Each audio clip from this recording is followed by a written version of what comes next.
মাটির বানাইনে মানুষের ভিতরে খেয়ানত পরিপূর্ণ আছে, অহংকারও পরিপূর্ণ আছে। যে আশায় আল্লাহ পাক মাটি দিয়ে মানুষ বানাইছে, আল্লাহ পাকের সেই আশা পূরণ করলো না মানুষে। যুবকরা বেয়াদবি করে, হ্যাঁ যুবক থাম, জ্ঞান দেয়া লাগবে না, বাসা পাল্টাই দিছে। আগে তো আমাদের আমরা যখন ছোট ছিলাম, মুরব্বীরা ধমক দিলি ভয়তে কোন দিক দিয়ে কিরা কোন দিক দৌড়বে তার ঠিক ছিল না। মুরব্বীরা কথা কন না কেন, একটু কাছের কড়ি একটু মাইটিয়ে কড়ি খেলতেন, মনে আছে?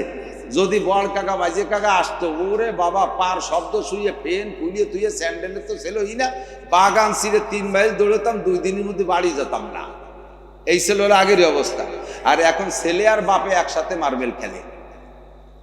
আগে পোলাপান যখন একটু বিড়ি সিগারেট খাওয়ার শুরু করতো, যখন মানে সবক নেছে, প্রথম একটু বিড়ি খাওয়া সবক নেছে এর কাছে, তখন একটু গলায় গলায় খাইতো। মুরব্বীকে দেখতে পারা মুঠির মধ্যে এরকম পেশাই এভাবে কি দিয়ে কি আর টের পাতো না, কোন জায়গা ফেলাইছে তা আল্লাহ ছাড়া কেউ জানে না, ঠিক না? আর এখন সেই ছেলে পেলে কেমন হয়েছে, বাপরে কয় আব্বা সিগারেট আছে নাকি? সুবহানাল্লাহ, কথা কর না কেন? এ চলছে কি চলছে না কথা বলেন? দাঁড়িয়ে খাড়িয়ে পেশাব করতেছে যুবক, যুবক বসে পেশাব করো, যার যার পেশাব সেই করেন, আপনি আমার জ্ঞান দেন নাকি? বলে কি বলে না? শেখ সাদি রহমাতুল্লাহ আলাইহি বলেন, না শায়দ বনিয়া দমে খাকে জাদ কেদার সর কুনাদ কে বেরতুন দিও বাদ তুরাবা চুনি তুন দিও সরকাশি না পেন্দা রামাজ খা কিয়া জাতেশি। মানুষকে আল্লাহ তাআলা মাটি দিয়ে বানাইছে যাতে এই 2টা গুণ মাটির মানুষের থেকে প্রকাশ পায়। কিন্তু হে মানুষ, তোমার চাল চলন উঠা বসা সারকাশি বিয়াদমি গুস্তাকি দেখে আমার মনে হয় না যে তুমি মাটির বানানো আদম সন্তান। আমার মনে হয় যুবক, তোমারে দেখে তুমি আগুনের বানানো ইবলিসের বাচ্চা, তুমি শয়তানের বাচ্চা, শয়তান বলে মনে হয়। কথা বললে নিষেধ করলে আরো লাভ দিয়ে ওঠে। বসে পেশাব করতে গেলে দাঁড়ায় পেশাব করে, দাঁড়ায় পেশাব করতে যে বসতে গেলে ফিরে ঘুরিয়ে আপনার দিক ফিরে দাঁড়াবে, আর এক বিপদ। ঠিক কি ঠিক না? এই জন্য আল্লাহ পাক মাটি থেকে মানুষের বানাইছে যাতে মানুষের মধ্যে অহংকার না থাকে। কি দিয়ে বানাইছে কোন তো? মাটি, ডাইরেক্ট মাটিও না, ওই মাটির ভিতরে তো ফসল, সেই ফসল খাওয়াইয়া মানুষ নামে একটা মেশিনের ভিতরে দিয়া সেই খাবারটা আবার রিফাইন করে তার ভিতরে তো একটু পচা পানি বানাইছে। সেই পচা পানির নাম মিন নুতফা, তাকে বলা হয় নুতফা। আল্লাহকে মিন নুতফা, লাস্টে মাটি দিয়ে সরাসরি যদি একদম পুতুলির মতো বানাই দিতাম তাও একটা শান ছিল। তোমারে সেই মাটির ভিতরে ফসল বানাইয়া, ফসলের থেকে ফসলের খাবার বানাইয়া তোমার আব্বা আমার পেটের মধ্যে দিয়া সেই জায়গা থেকে সেই খাদ্যকে আবার রিফাইন করে একটু বীর্য বানাইছি। এমন নাপাক পানি যা শরীরের থেকে বেরোয় গেলে আউলাকে সারাগার নাপাক হয়ে যায়, এমন পচা পানি দিয়ে তোমারে বানাইছি। তোমার এত অহংকার আসে কোত্থেকে? মিনহা খালাকনা, হিসাব করছেন কি দিয়ে বানাইছি? আমার অহংকার আসে কোত্থেকে? এরপরে আল্লাহ পাক বলেন, বানাইছি, কিন্তু তুমি মনে করো না যে দুনিয়ার জিন্দেগি শেষ। অফিহা নুইদুকুম, অফিহা নুইদুকুম। খেয়াল করেন আয়াতের তর্জমা, আল্লাহ পাক বলেন নাই যে অফিহা তাউদুন, তোমরা মাটির মধ্যে আবার ফিরে আসবা, এ কথা বলে নাই। যদি বলতো যে বান্দা মেলা মানুষ বানায় ফেলাইছি, সেই আমেরিকা থেকে নিয়ে জাপান পর্যন্ত কিরকম জায়গা সবাই বড়াই গেছে, আমি তো তালাশ করে পাচ্ছি না, খুঁজে পাচ্ছি না, পুরা একটু মাটির তলে ফিরিয়ে আয়, তাহলে একটাও যেতাম। ওই 50 তলা 200 তলা দালান মানে তার উপর আল্লাহ পারলি তুমি টাইনি, আমরা এখানে আসি থাকবো, যাবো না মাটির তলে, এইভাবে থাকতাম বেকা হয়ে। আল্লাহ কয় ওরকম না, আমিও তো রিকোয়েস্ট করবো না। অবিহা নুইদুকুম, যে যেখানে থাকিস 100 তলা দালানের উপরে থাকলেও তাকে টান দিয়ে মাটির মধ্যে আনা হবে। গাছের উপরে উঠিস মাটির নিচে আনা হবে, বিমানে চড়ে থাকিস মাটির মধ্যে আনবো, চাঁদের দেশে চলে যাস মাটির মধ্যে আনবো, মঙ্গল গ্রহে চলে যাস মাটির মধ্যে আনবো। অফিহা নুইদুকুম, আমি তোমাদের অনুরোধ করে আসতে বলবো না, আমি মাটির মধ্যে এনেই ছাড়বো। প্রমাণ, রাজা বলেন, বাদশা বলেন, যা এমপি বলেন, মন্ত্রী বলেন, ডিসি বলেন, এসপি বলেন, সচিব বলেন, মহাসচিব বলেন, শিল্পপতি বলেন, কোটিপতি বলেন, কেউকে তার দালানে আল্লাহ থাকতে দেয় নাই, সবাইকে কান ধরে মাটির নিচে নিয়ে ছাড়ছে। আমিন, হ্যাঁ অফিহা নুইদুকুম। এরপরে কয় আইসি মাটির তলে যেহেতু আর তো বাঁচিয়ে গেলাম, আর কোনো ঝামেলা নাই। আল্লাহ কয় অমিনহা নুকরিজুকুম, সেদিন সে জায়গা আল্লাহ তাআলা বলেন নাই অমিনহা তাখরুজুন, তোমরা মাটির থেকে বেরোয় আসবা। হাসরের মাঠে আল্লাহ ডাক দিয়ে বলবেন না যে বান্দা কে কোন জায়গা মরছিস, মেলা দিন আগের থেকে মরামরি শুরু করছিস, আমি তো তালাশ করে পাচ্ছি না, কে কোন বাগানে আসিস, তোরা একটু উঠিয়ে আইসো না, একটু উঠিয়ে আসো। এইরকম মিঠে কথা দিয়ে আল্লাহ উঠবে না। যদি উঠতে কয় নর্মালি একজনও উঠবে না, কারণ আল্লাহ যদি ডাক ওয়ানে ডাইয়ে নিয়ে কেরবেন তাতে ভালোই বুঝিয়ে ফেলাইছে, আকামজা করে মরছি, তাতে উঠলি ফাঁসার চামড়া থাকবে না, এই জন্য কেউ কোনোভাবে উঠবো না, গাঁথি মেরে পড়ে থাকবো। আল্লাহ কয় ওই ওরকম তেলাইয়ে উঠতে কব না, আমি নুকরি জুকুম, বের করে ছাড়বো। কে কোন জায়গা আছিস ওখান থেকে উঠোই ছাড়বো। ঘাস যেমন গজায় ওই রকম গজাবি। অমিনহা নুকরি জুকুম তারতা নুকরা, আর একটা বার তোমাদেরকে উঠোই ছাড়বো। বিশ্বাস হয়? কথা কোন হয়? মোটেই না। এ কথা মজলিসি বলা লাগে তাই বলতেছেন। যদি আল্লাহর সামনে উঠতে হবে এই কথা শতভাগ বিশ্বাস থাকতো, আর উঠে যে যদি ফাঁকা উঠাইছে আল্লাহ উঠাইছে, উঠে নিয়ে ছেড়ে দিয়েছে, যা যে যা পারিস করি বেড়া গিয়ে, এরকমও যদি এটা সুযোগ থাকতো তালিয়ে একটা কায়দা ছিল। কিন্তু সে জায়গা আবার আর একটা কথা আছে, কয়লা রাসূলুল্লাহ সাল্লাল্লাহু আলাইহি সাল্লাম মা লা ইয়াজালু কদামা ইবনে আদম ইয়াউম, এই মজার জায়গা দিক, লা ইয়াজালু কদামা ইবনে আদম ইয়াউমাল কিয়ামাতি হাত্তা ইসালান আরবা। আল্লাহ উঠাইয়া 4টি ইমিগ্রেশনে আটকাবে। কয়টা ইমিগ্রেশন? 4টি ইমিগ্রেশন। ইমিগ্রেশন পর্যন্ত যারা বিমান চড়ছেন তারা জানেন ইমিগ্রেশন আছে। বিমানে ওটা জায়গা বিশেষ, পরিভাষার পার্থক্য। বিমানে ওঠার আগে 4টে চেকপোস্টের নাম রাখছে, 4টি ইমিগ্রেশন। 1 নম্বর ইমিগ্রেশন যদি বিদেশ যাইতে যান তাহলে 1 নম্বর ইমিগ্রেশন আপনার পাসপোর্ট ইমিগ্রেশন। পাসপোর্ট চেক হবে। পাসপোর্টে যদি আপনাকে পাসপোর্টের ভিতরে কোনো ত্রুটি দেখে, কোনোভাবে চুল পরিমাণ ত্রুটি দেখে, আর আপনাকে সামনে এক ইমিগ্রেশনে জাতি ধরে ওই জায়গা থেকে ব্যাক করবে। পাসপোর্ট ইমিগ্রেশনে আপনি পাস করছেন। 2 নম্বর ইমিগ্রেশন হবে আপনার লাগেজ ইমিগ্রেশন। লাগেজ ইমিগ্রেশনের ভিতরে ওর ভিতরে যদি কোনো দুষ্কৃতি কিছু পায়, খারাপ কিছু পাওয়া যায়, তাহলে আপনাকে ওই লাগেজ চেঞ্জ করবে। পাসপোর্ট ঠিক আছে যাইতে দেবে, কিন্তু লাগেজ রেখে দেবে, আপনাকে সামনে বাড়তে দেবে না। 3 নম্বর ইমিগ্রেশন আপনার টিকিট ইমিগ্রেশন। আপনার টিকিটটা ঠিক আছে কিনা, নাকি আপনি বাসের টিকিটের বিমানে উঠতে যাচ্ছেন, ভুয়ো ফাইজলামি করতেছেন নাকি, এই জন্য টিকিট ইমিগ্রেশন। 4 নম্বর ইমিগ্রেশন হবে আপনার বডি ইমিগ্রেশন। পেটের মধ্যে বা সোনা খাইয়ে নিয়ে যাচ্ছ নাকি, ওই দেশেতে বলে সোনা খাইয়ে এসে বাংলাদেশে পায়খানা করে তাই বেশি বেলায় দেয়। কে আইসা দামি গু চিনতে হতে পারে, সোনা খাইয়ে আইসা পেটের মধ্যে সোনা ঢুকেছে নাকি, গাঁজা এবার খাইয়ে এসে বলে এবার অপারেশন করে বের করে, আস্তাগফিরুল্লাহ।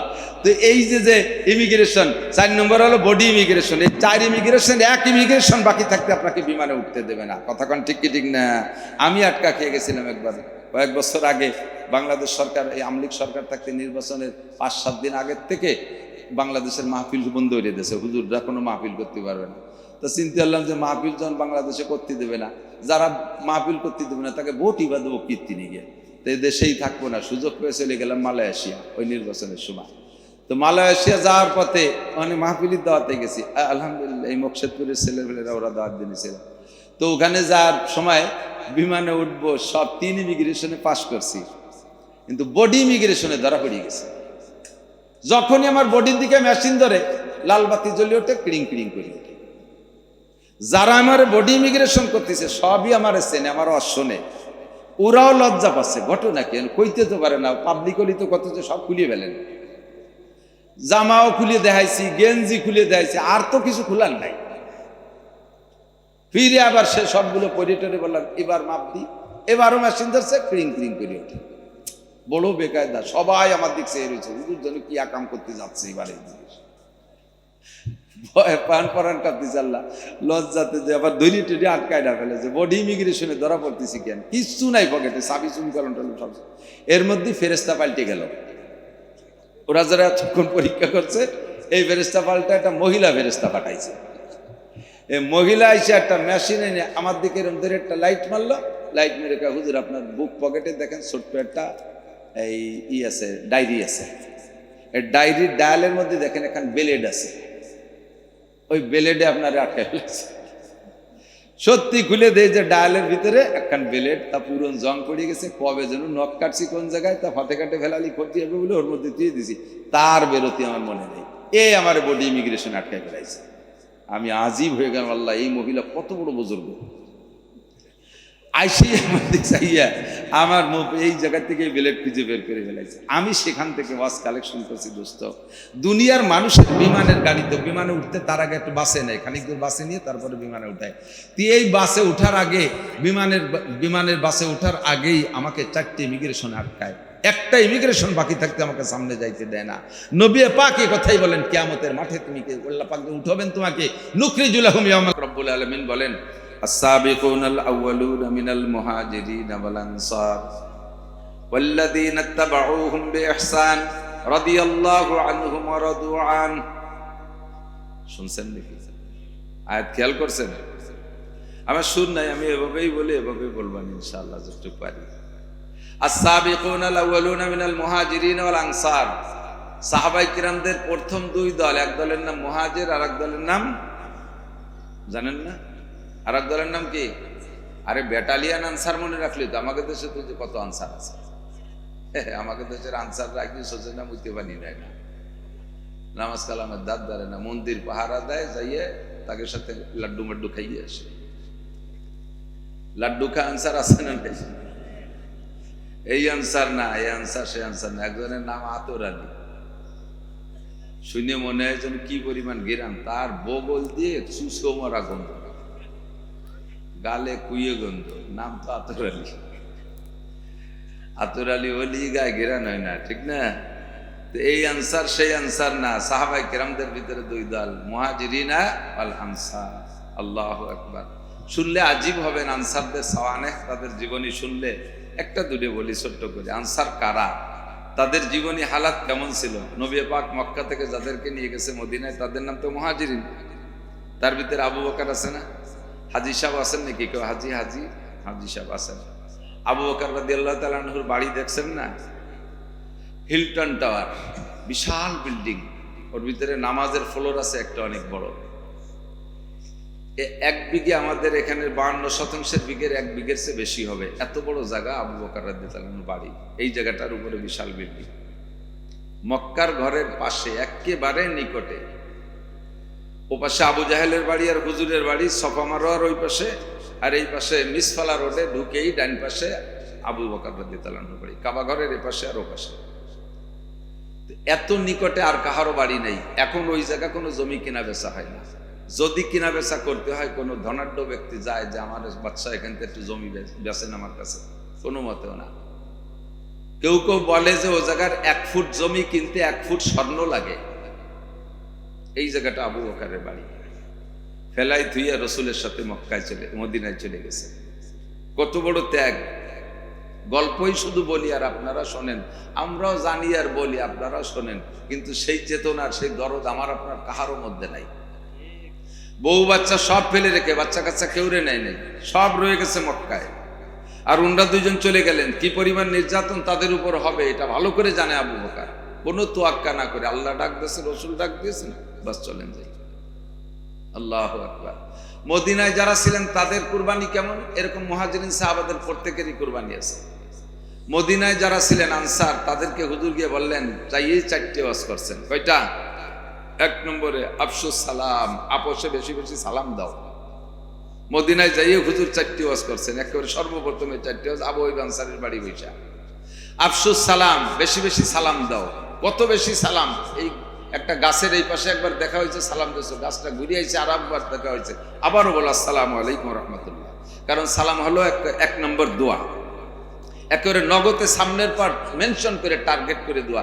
আসসালামু আলাইকুম মানে তোমাদের উপরে আল্লাহর পক্ষ থেকে শান্তি, রহমত আর বরকত নাজিল হোক। আপনিও উত্তরে তাই বলেছেন, শুধু ভাষা মানে শব্দটা উল্টাই দিচ্ছেন, কিন্তু তর্জমা একই, ওয়া আলাইকুমুস সালাম ওয়া রাহমাতুল্লাহি ওয়া বারাকাতুহু।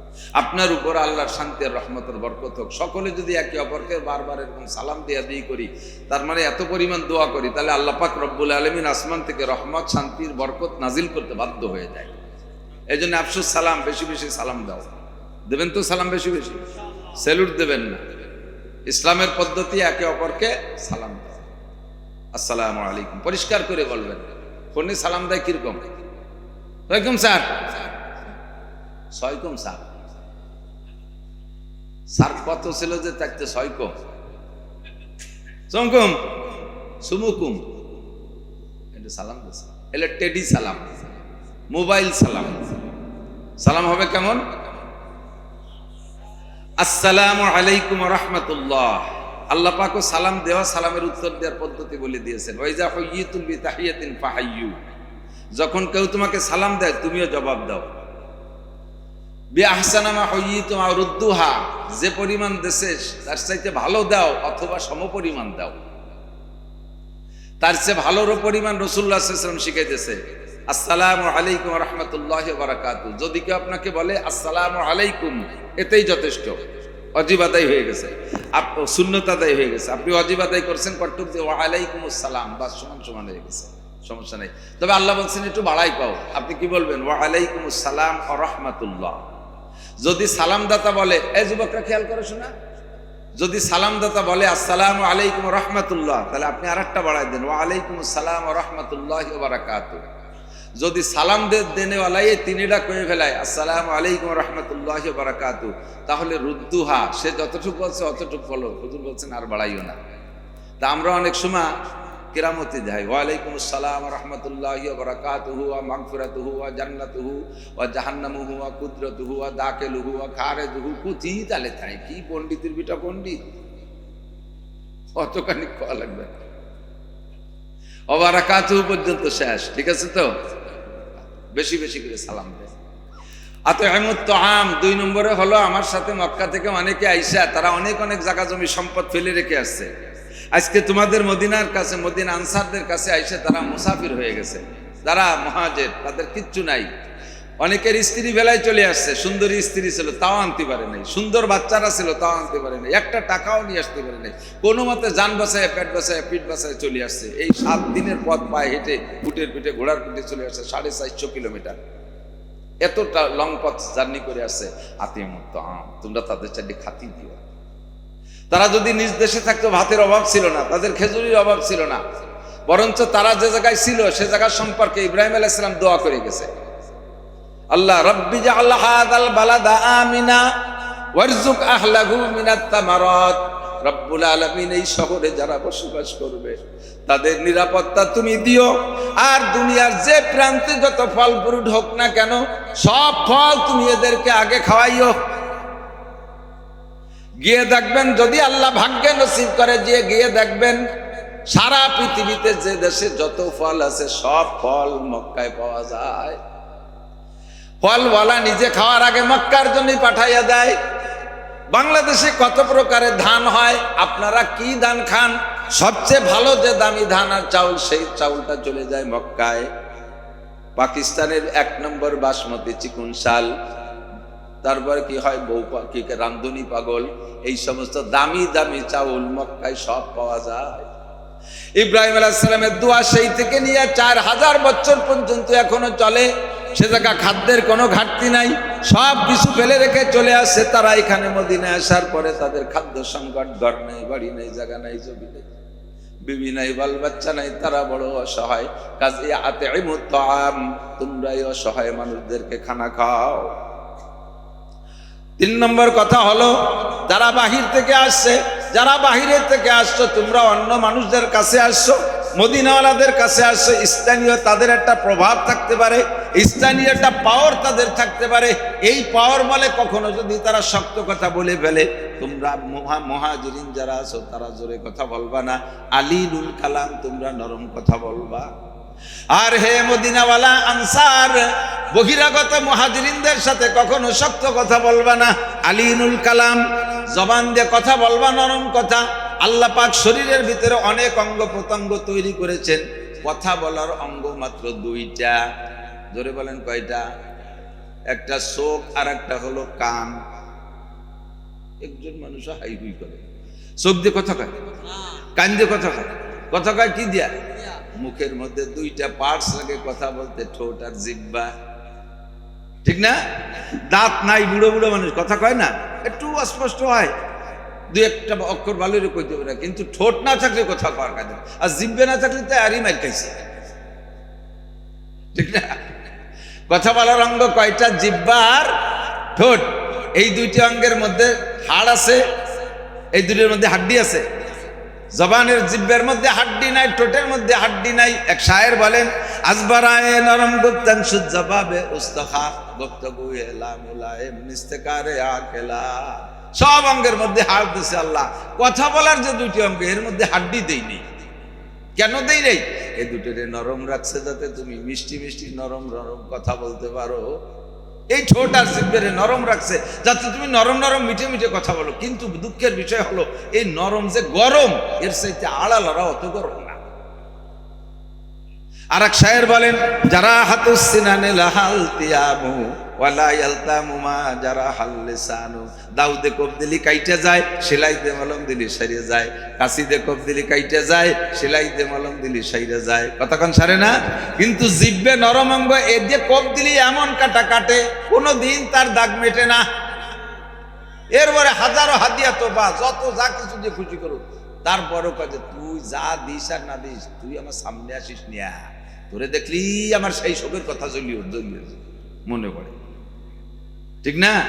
তুই যা কইছিস কিয়ামতের দিনে আমার মনে পড়বে, এই জিব্বের মাইর। এজন্য হুজুর বলেন আলিনুল কালাম, কথা মিঠে বলো।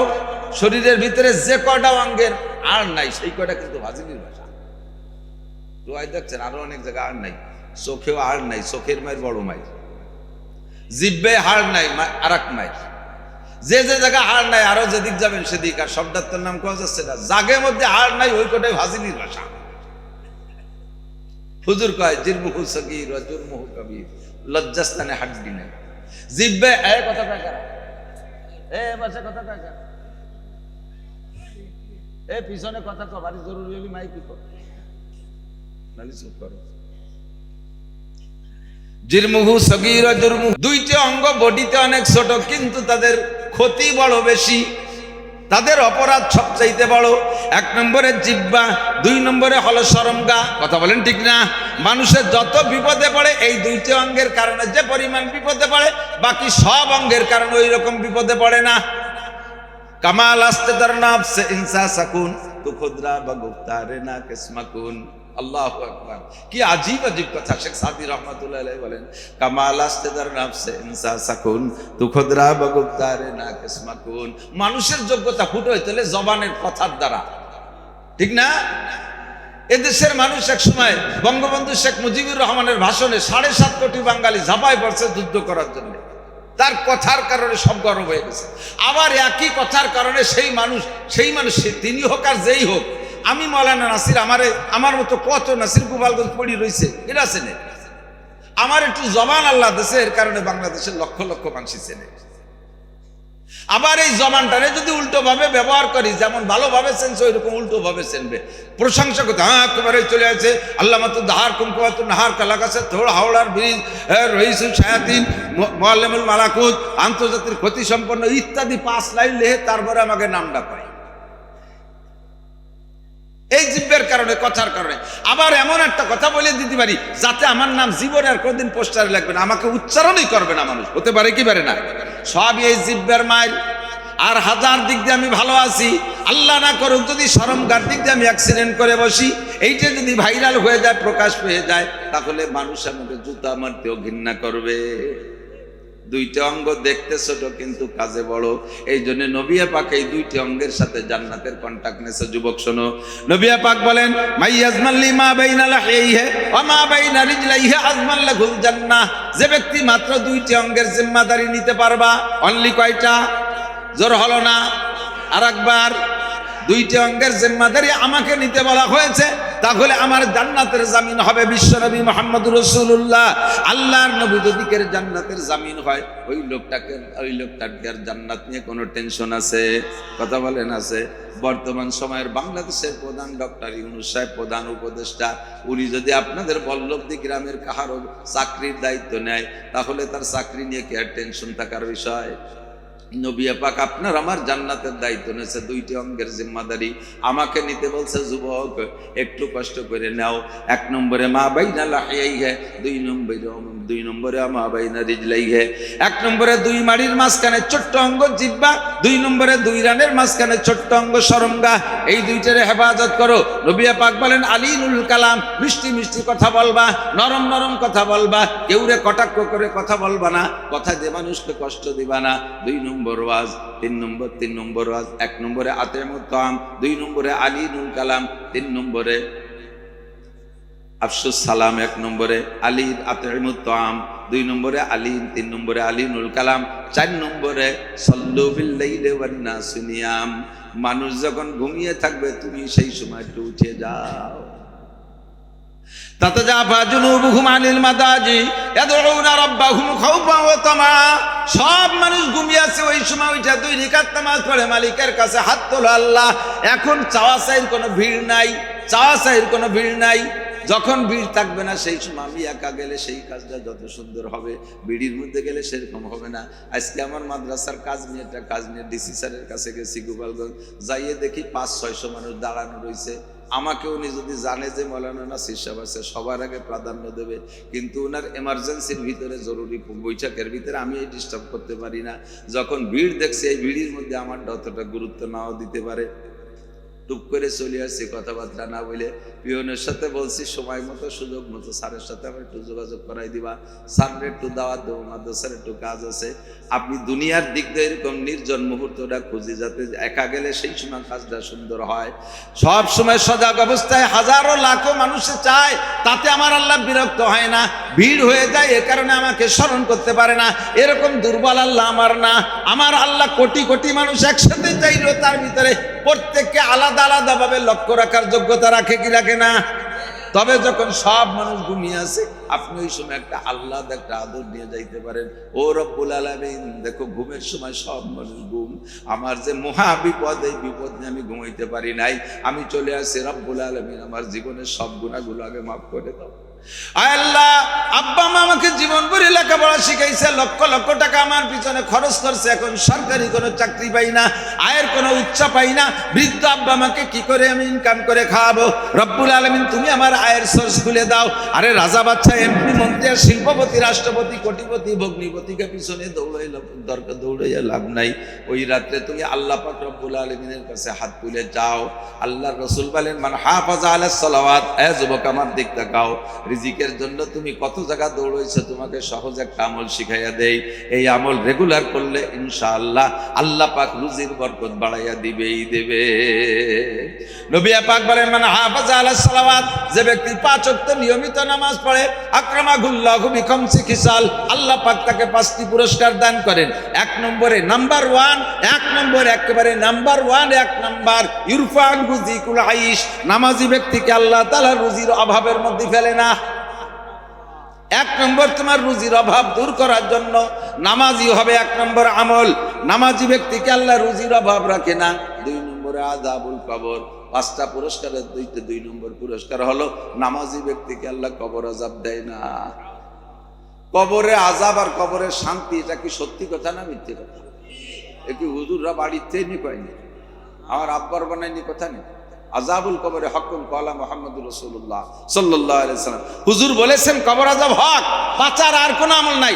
100 হজ আছে, ওই যে আলাদা পুরস্কার, 1000 খতমে কুরআন আছে, তাই যে আলাদা পুরস্কার, তোমার কোটি কোটি টাকা যাকাত দেওয়া আছে, তাই যে আলাদা পুরস্কার, বছর ভরে সিল্লা লাগাইছো, এর আলাদা পুরস্কার, 24 ঘন্টা জিকির করছো, এর আলাদা পুরস্কার। কবর আযাব থেকে বাঁচতে হলে একমাত্র নামাজ ছাড়া বিকল্প কোনো আমল নাই।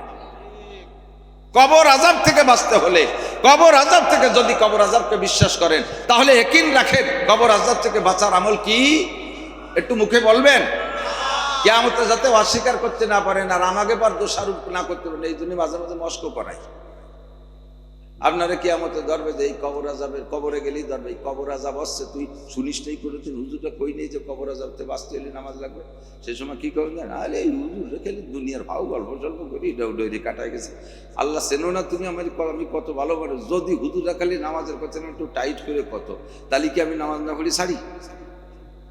আমি কত ভালো মানুষ জানো না, ফেরেশতারা কত তোমার সুফা খসা ফেলে। তুই ওই জায়গার নামাজের কথা, নামাজে কবর আযাব থেকে বাঁচায়, এই কথা তুই নিজে মস্ক করছিস। বিশ্বাস না, ইকরা কিতাবাকা, তোর কিতাব কান খুলে দেখ, দেখ তোর কিতাব খুলে দেখ। কাফা বিনাফসিকা আল-ইয়াওমা আলাইকা হাসিবা, আজকে হিসাবের জন্য তোর আমলনামায় যথেষ্ট, সব আমলনামায় লেখা আছে। জোরে বলেন আছে না নাই? আমলনামা খুঁজে বের করতে আপনার কোনো স্টিলের আলমারি খোঁজা লাগবে না, দুনিয়ার কোনো কিরানিয়ার মোহরই লাগবে না। আল্লাহ পাক বলেন, ওয়া কুল্লু ইনসানিন আলজামনাহু তাইরাহু ফি উনুকি ওয়া নুখরিজু লাহু ইয়াওমাল কিয়ামাতি কিতাবান ইয়ালকাহু মানশুরা। যার যার আমলনামা তার গলায় ওই মরণের সময় ঝুলাই দিয়ে ফেরেশতা রিটার্ন করে চলে যাবে। রব্বুল আলামিন এই আমলনামা কি করবো, যাত্রা তার গলায় ঝুলাই দিয়ে আলাদা এক জায়গায় রাখি পায় না, ওর মধ্যে গন্ধ করছে, কুইয়ে গন্ধ, ওর গলায় থুই সুদিয়ে গন্ধ, ঘুষিয়ে গন্ধ, জিনার গন্ধ, ব্যভিচারের গন্ধ, আইল ঠেলা গন্ধ, জাল দলিল করা গন্ধ, মিথ্যে সাক্ষী, মিথ্যে মামলা করা গন্ধ। বাংলাদেশের চৌকা লাগে টাকা গুড়োই গুছায় বস্তা বরিনে কানাডারে ঢেলে দিছে, এতে গন্ধ।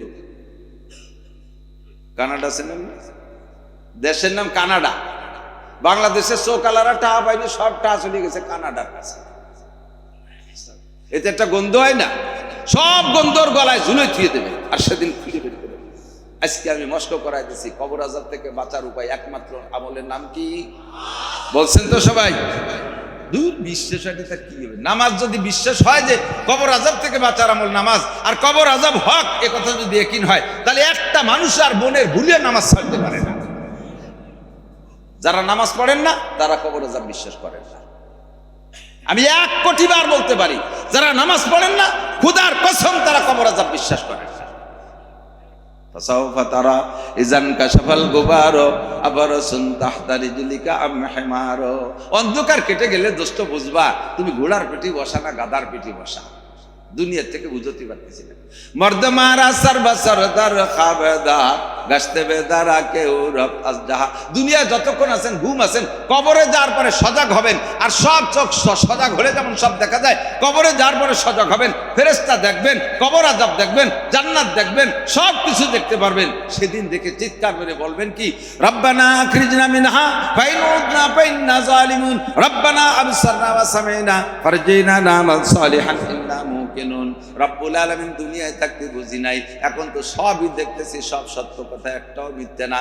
আর একটা বার তুমি দুনিয়ায় পাঠায় দাও। খোদার কসম এই কথাগুলো বলবেন, রব্বানা আখরিজনা মিনহা, আল্লাহ এখান থেকে বের করে দাও, ফাইন উদনা ফাইন্না জালিমুন। আবার যদি এই অন্যায়গুলো করি, যে অন্যায়ের কারণে অ্যারেস্ট হয়েছি, যে অন্যায়ের কারণে ফেরেশতারা রিমান্ডে নিয়ে আসছে, এই অন্যায় যদি আর পুনরায় করি, ফাইন উদনা ফাইন্না জালিমুন, তখন তুমি জালেম সাব্যস্ত করে যে বিচার করবা কোনো কথা বলবো না। আল্লাহ তুমি আরেকটা বার বের করে দাও। 70 লক্ষ বছর পর্যন্ত চিৎকার করার পরে আল্লাহ পাক বলবেন, ইকসাউ ফিহা ওয়ালা তুকাল্লিমুন, কোনো কথা বলবি না। আলাম ইয়াতিকুম নাযির, তোমাদের কাছে কি দুনিয়ায় বক্তারা যায় নাই? আলাম ইয়াতিকুম নাযির, তোমার কাছে কি বক্তা যায় নাই? ভীতি প্রদর্শক যায় নাই? এ বয়ানগুলোকে তোমার সামনে হয় নাই? আল্লাহর সামনে ধরা পড়ে যাবা। আল্লাহর হাতে ধরা পড়ার পরে যখন আল্লাহ বলবেন আলাম ইয়াতিকুম নাযির, সেদিন মিথ্যা কথা বলার কোনো উপায় থাকবে না, স্বীকার করতে বাধ্য হবেন। ক্বালু বালা কদ জানা নাযির ফাকাযাবনা ওয়া কুলনা মা নাযালাল্লাহু মিন শাই। জি আল্লাহ এসেছিলেন। এই যে এক হুজুর দাঁড়ায় দাঁড়ায় কতক্ষণ কি চমৎকার কথা বলে।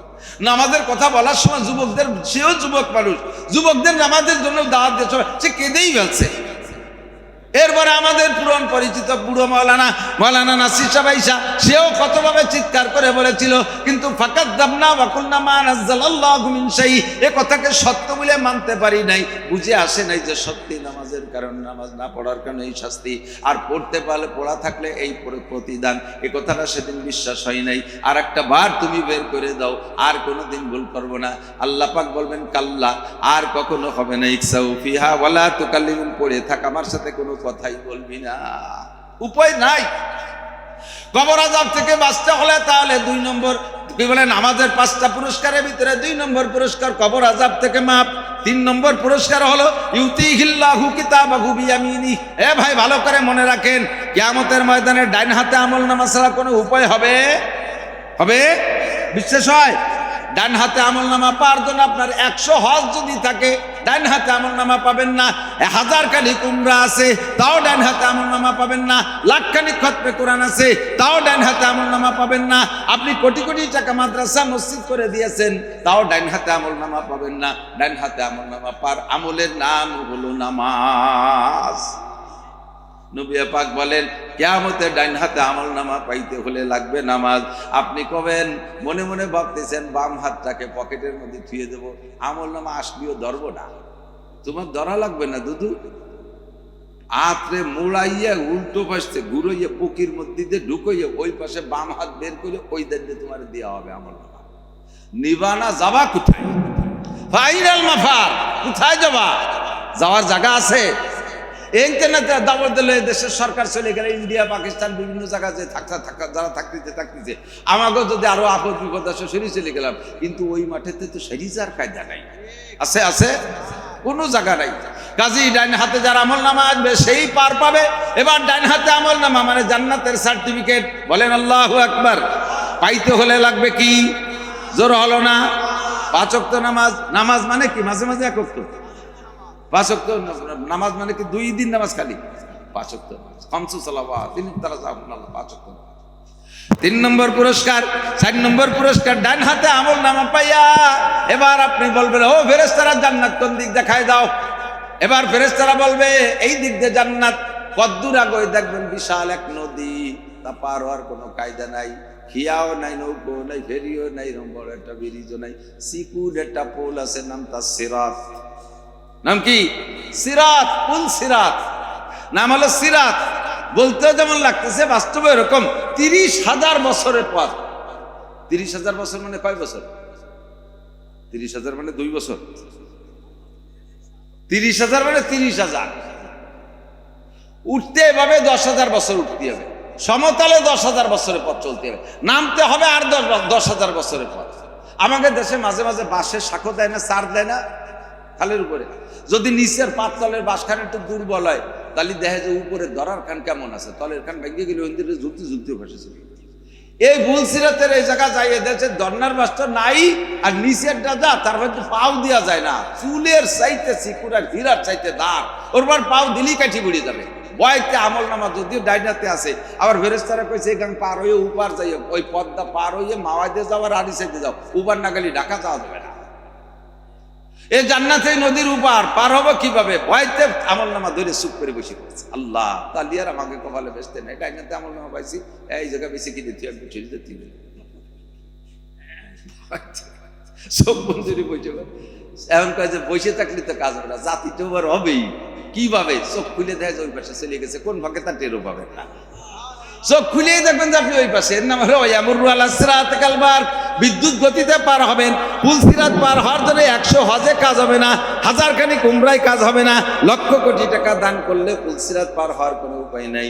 পুল সিরাত পার হওয়ার একমাত্র আমলের নাম হলো, মস্ক হয়েছে ভালো করে। তাহলে যদি বেহেশতে যাইতে হয়, ডান হাতে আমল নামা পাইতে হয়, কবর আযাব থেকে নাজাত পাইতে হয়, তাহলে নামাজ লাগবে।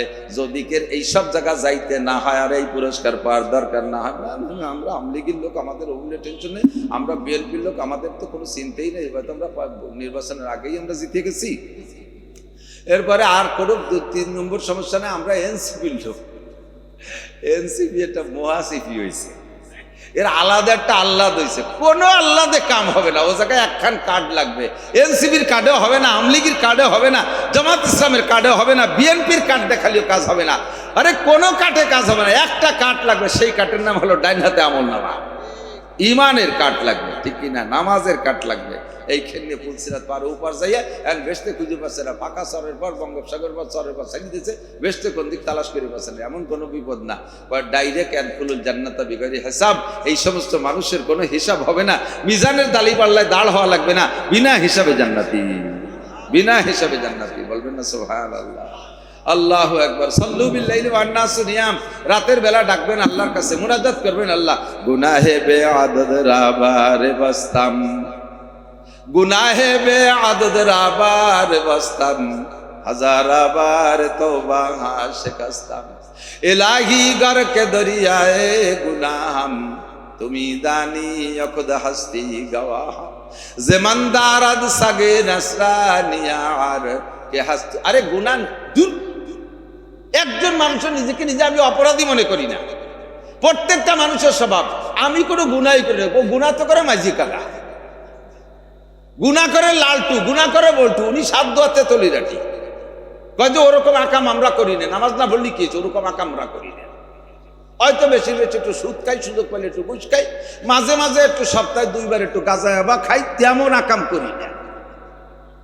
বাদ দিলে কি, বাদটা দিলে কি, আবার তুমি নিজে সাধ্য হাতে তলি রাখি। আল্লাহু আকবার। নিজেকে নিজে গুনাহগার মনে। কাসেম নানুতুবি রহমাতুল্লাহ আলাইহি, আমাদের এশিয়া মহাদেশের ভিতরে সবচেয়ে প্রবীণ, সবচেয়ে বড় কওমি মাদ্রাসা দারুল উলুম দেওবান প্রতিষ্ঠাতা কাসেম নানুতুবি রহমাতুল্লাহ আলাইহি। উনি একদিন মোনাজাতের ভিতরে কাঁদতেছে কইয়া, রাস্তা একটা কুত্তো দেখিয়া, কুত্তরে দেখে বলতেছে জেমানদারাদ সাগে নাসরানিয়া। আর ওই কুত্তটা ছিল এক নাসারা, এক নাসারা খ্রিস্টানের কুত্তো। উনি নিজের নিজে ধিক্কার দিচ্ছে, এ কাসেম তুমি অনেক কিছু নাও, জেমানদারাদ সাগে নাসরানিয়া আর কে হাসতুবে গুনাহ মান গুনাহগার। আমি ওই নাসারার কুত্তর সে খারাপ। শুনলে আজীব হবেন, কে বলতেছে? কাসেম নানুতুবি। কাসেম নানুতুবি কে? আহমদ শফি সাহেবের উস্তাদ হুসাইন আহমদ মাদানী। হুসাইন আহমদ মাদানী রহমাতুল্লাহ আলাইহির উস্তাদ মাহমুদুল হাসান দেওবন্দি। মাহমুদুল হাসান দেওবন্দির উস্তাদ কাসেম নানুতুবি। আশরাফ আলী থানভী তারপরে ইলিয়াস রহমতুল্লাহ আলাইহি, জাকারিয়া রহমতুল্লাহ আলাইহি, এর কয়জনের নাম, হাজার হাজার লক্ষ লক্ষ এরকম বিশ্ববিখ্যাত হক্কানি উলামায়ে কেরামের গুড়ার মুরব্বীর নাম কাসেম নানুতুবি রহমতুল্লাহ আলাইহি, যিনি রাতের বেলা স্বপ্ন দেখছে রাসূলুল্লাহ সাল্লাল্লাহু আলাইহি ওয়াসাল্লাম ওনাকে লাঠি দিয়ে দাগ দিয়ে দেখাই দিয়েছে, এইটুকুর মধ্যে মাদ্রাসা করো। সকালবেলা উঠে দেখে যে সেই জায়গায় দাগ পড়ে রয়েছে। এই মানুষটা নিজেরে নিজে কয়, কাসেম তুমি কে জানো? তোমাকে দেখে ওই নাসারার কুত্তরাও ঘৃণা করে, কারণ ওই নাসারার কুত্তদের কোনো আমল নামা নাই, তার মধ্যে একটা সগীরে কবিরে লেখা নাই, আর তোমার আমল নামার মধ্যে সগীরে কবিরে সব লেখা রয়েছে, কাজেই তুমি নাসারার কুত্তর চাইতে ভালো খারাপ। এই কথা যদি কাসেম নানুতুবি কয়, তাহলে আমার কি কওয়া উচিত কন্তদেই? আমি কি গুনাহ করি নাই? হুজুর বলেন সাল্লু বিল্লাইলি ওয়ান নাস নিয়াম, হে নারী আর পুরুষ মক্কি মাদানী, হে মুহাজিরিন আর আনসার, তোমরা রাতের বেলা উঠে আল্লাহর কাছে কান্নাকাটি করো। উদউ রাব্বাকুম তাদাররুআ খুফিয়া, গোপনে গোপনে একা একা নির্জনে মালিকের সাথে যোগাযোগ করো, আরামের শান্তির বিছানায় ছেড়ে দাও। তাতাজাফা জুনুবুহুম আনিল মাদাজি ইয়াদউনা রাব্বাহুম খাওফান ওয়া তামা। মুমিন আর খাস আল্লাহওয়ালা বান্দাদের আলামত হলো শান্তির বিছানাকে লাথি মেরে ফেলে দিয়ে শেষ রাতে উঠে 2 রাকাত নামাজ পড়ে মালিকের সাথে একটু যোগাযোগ করে এই কামগুলো করো।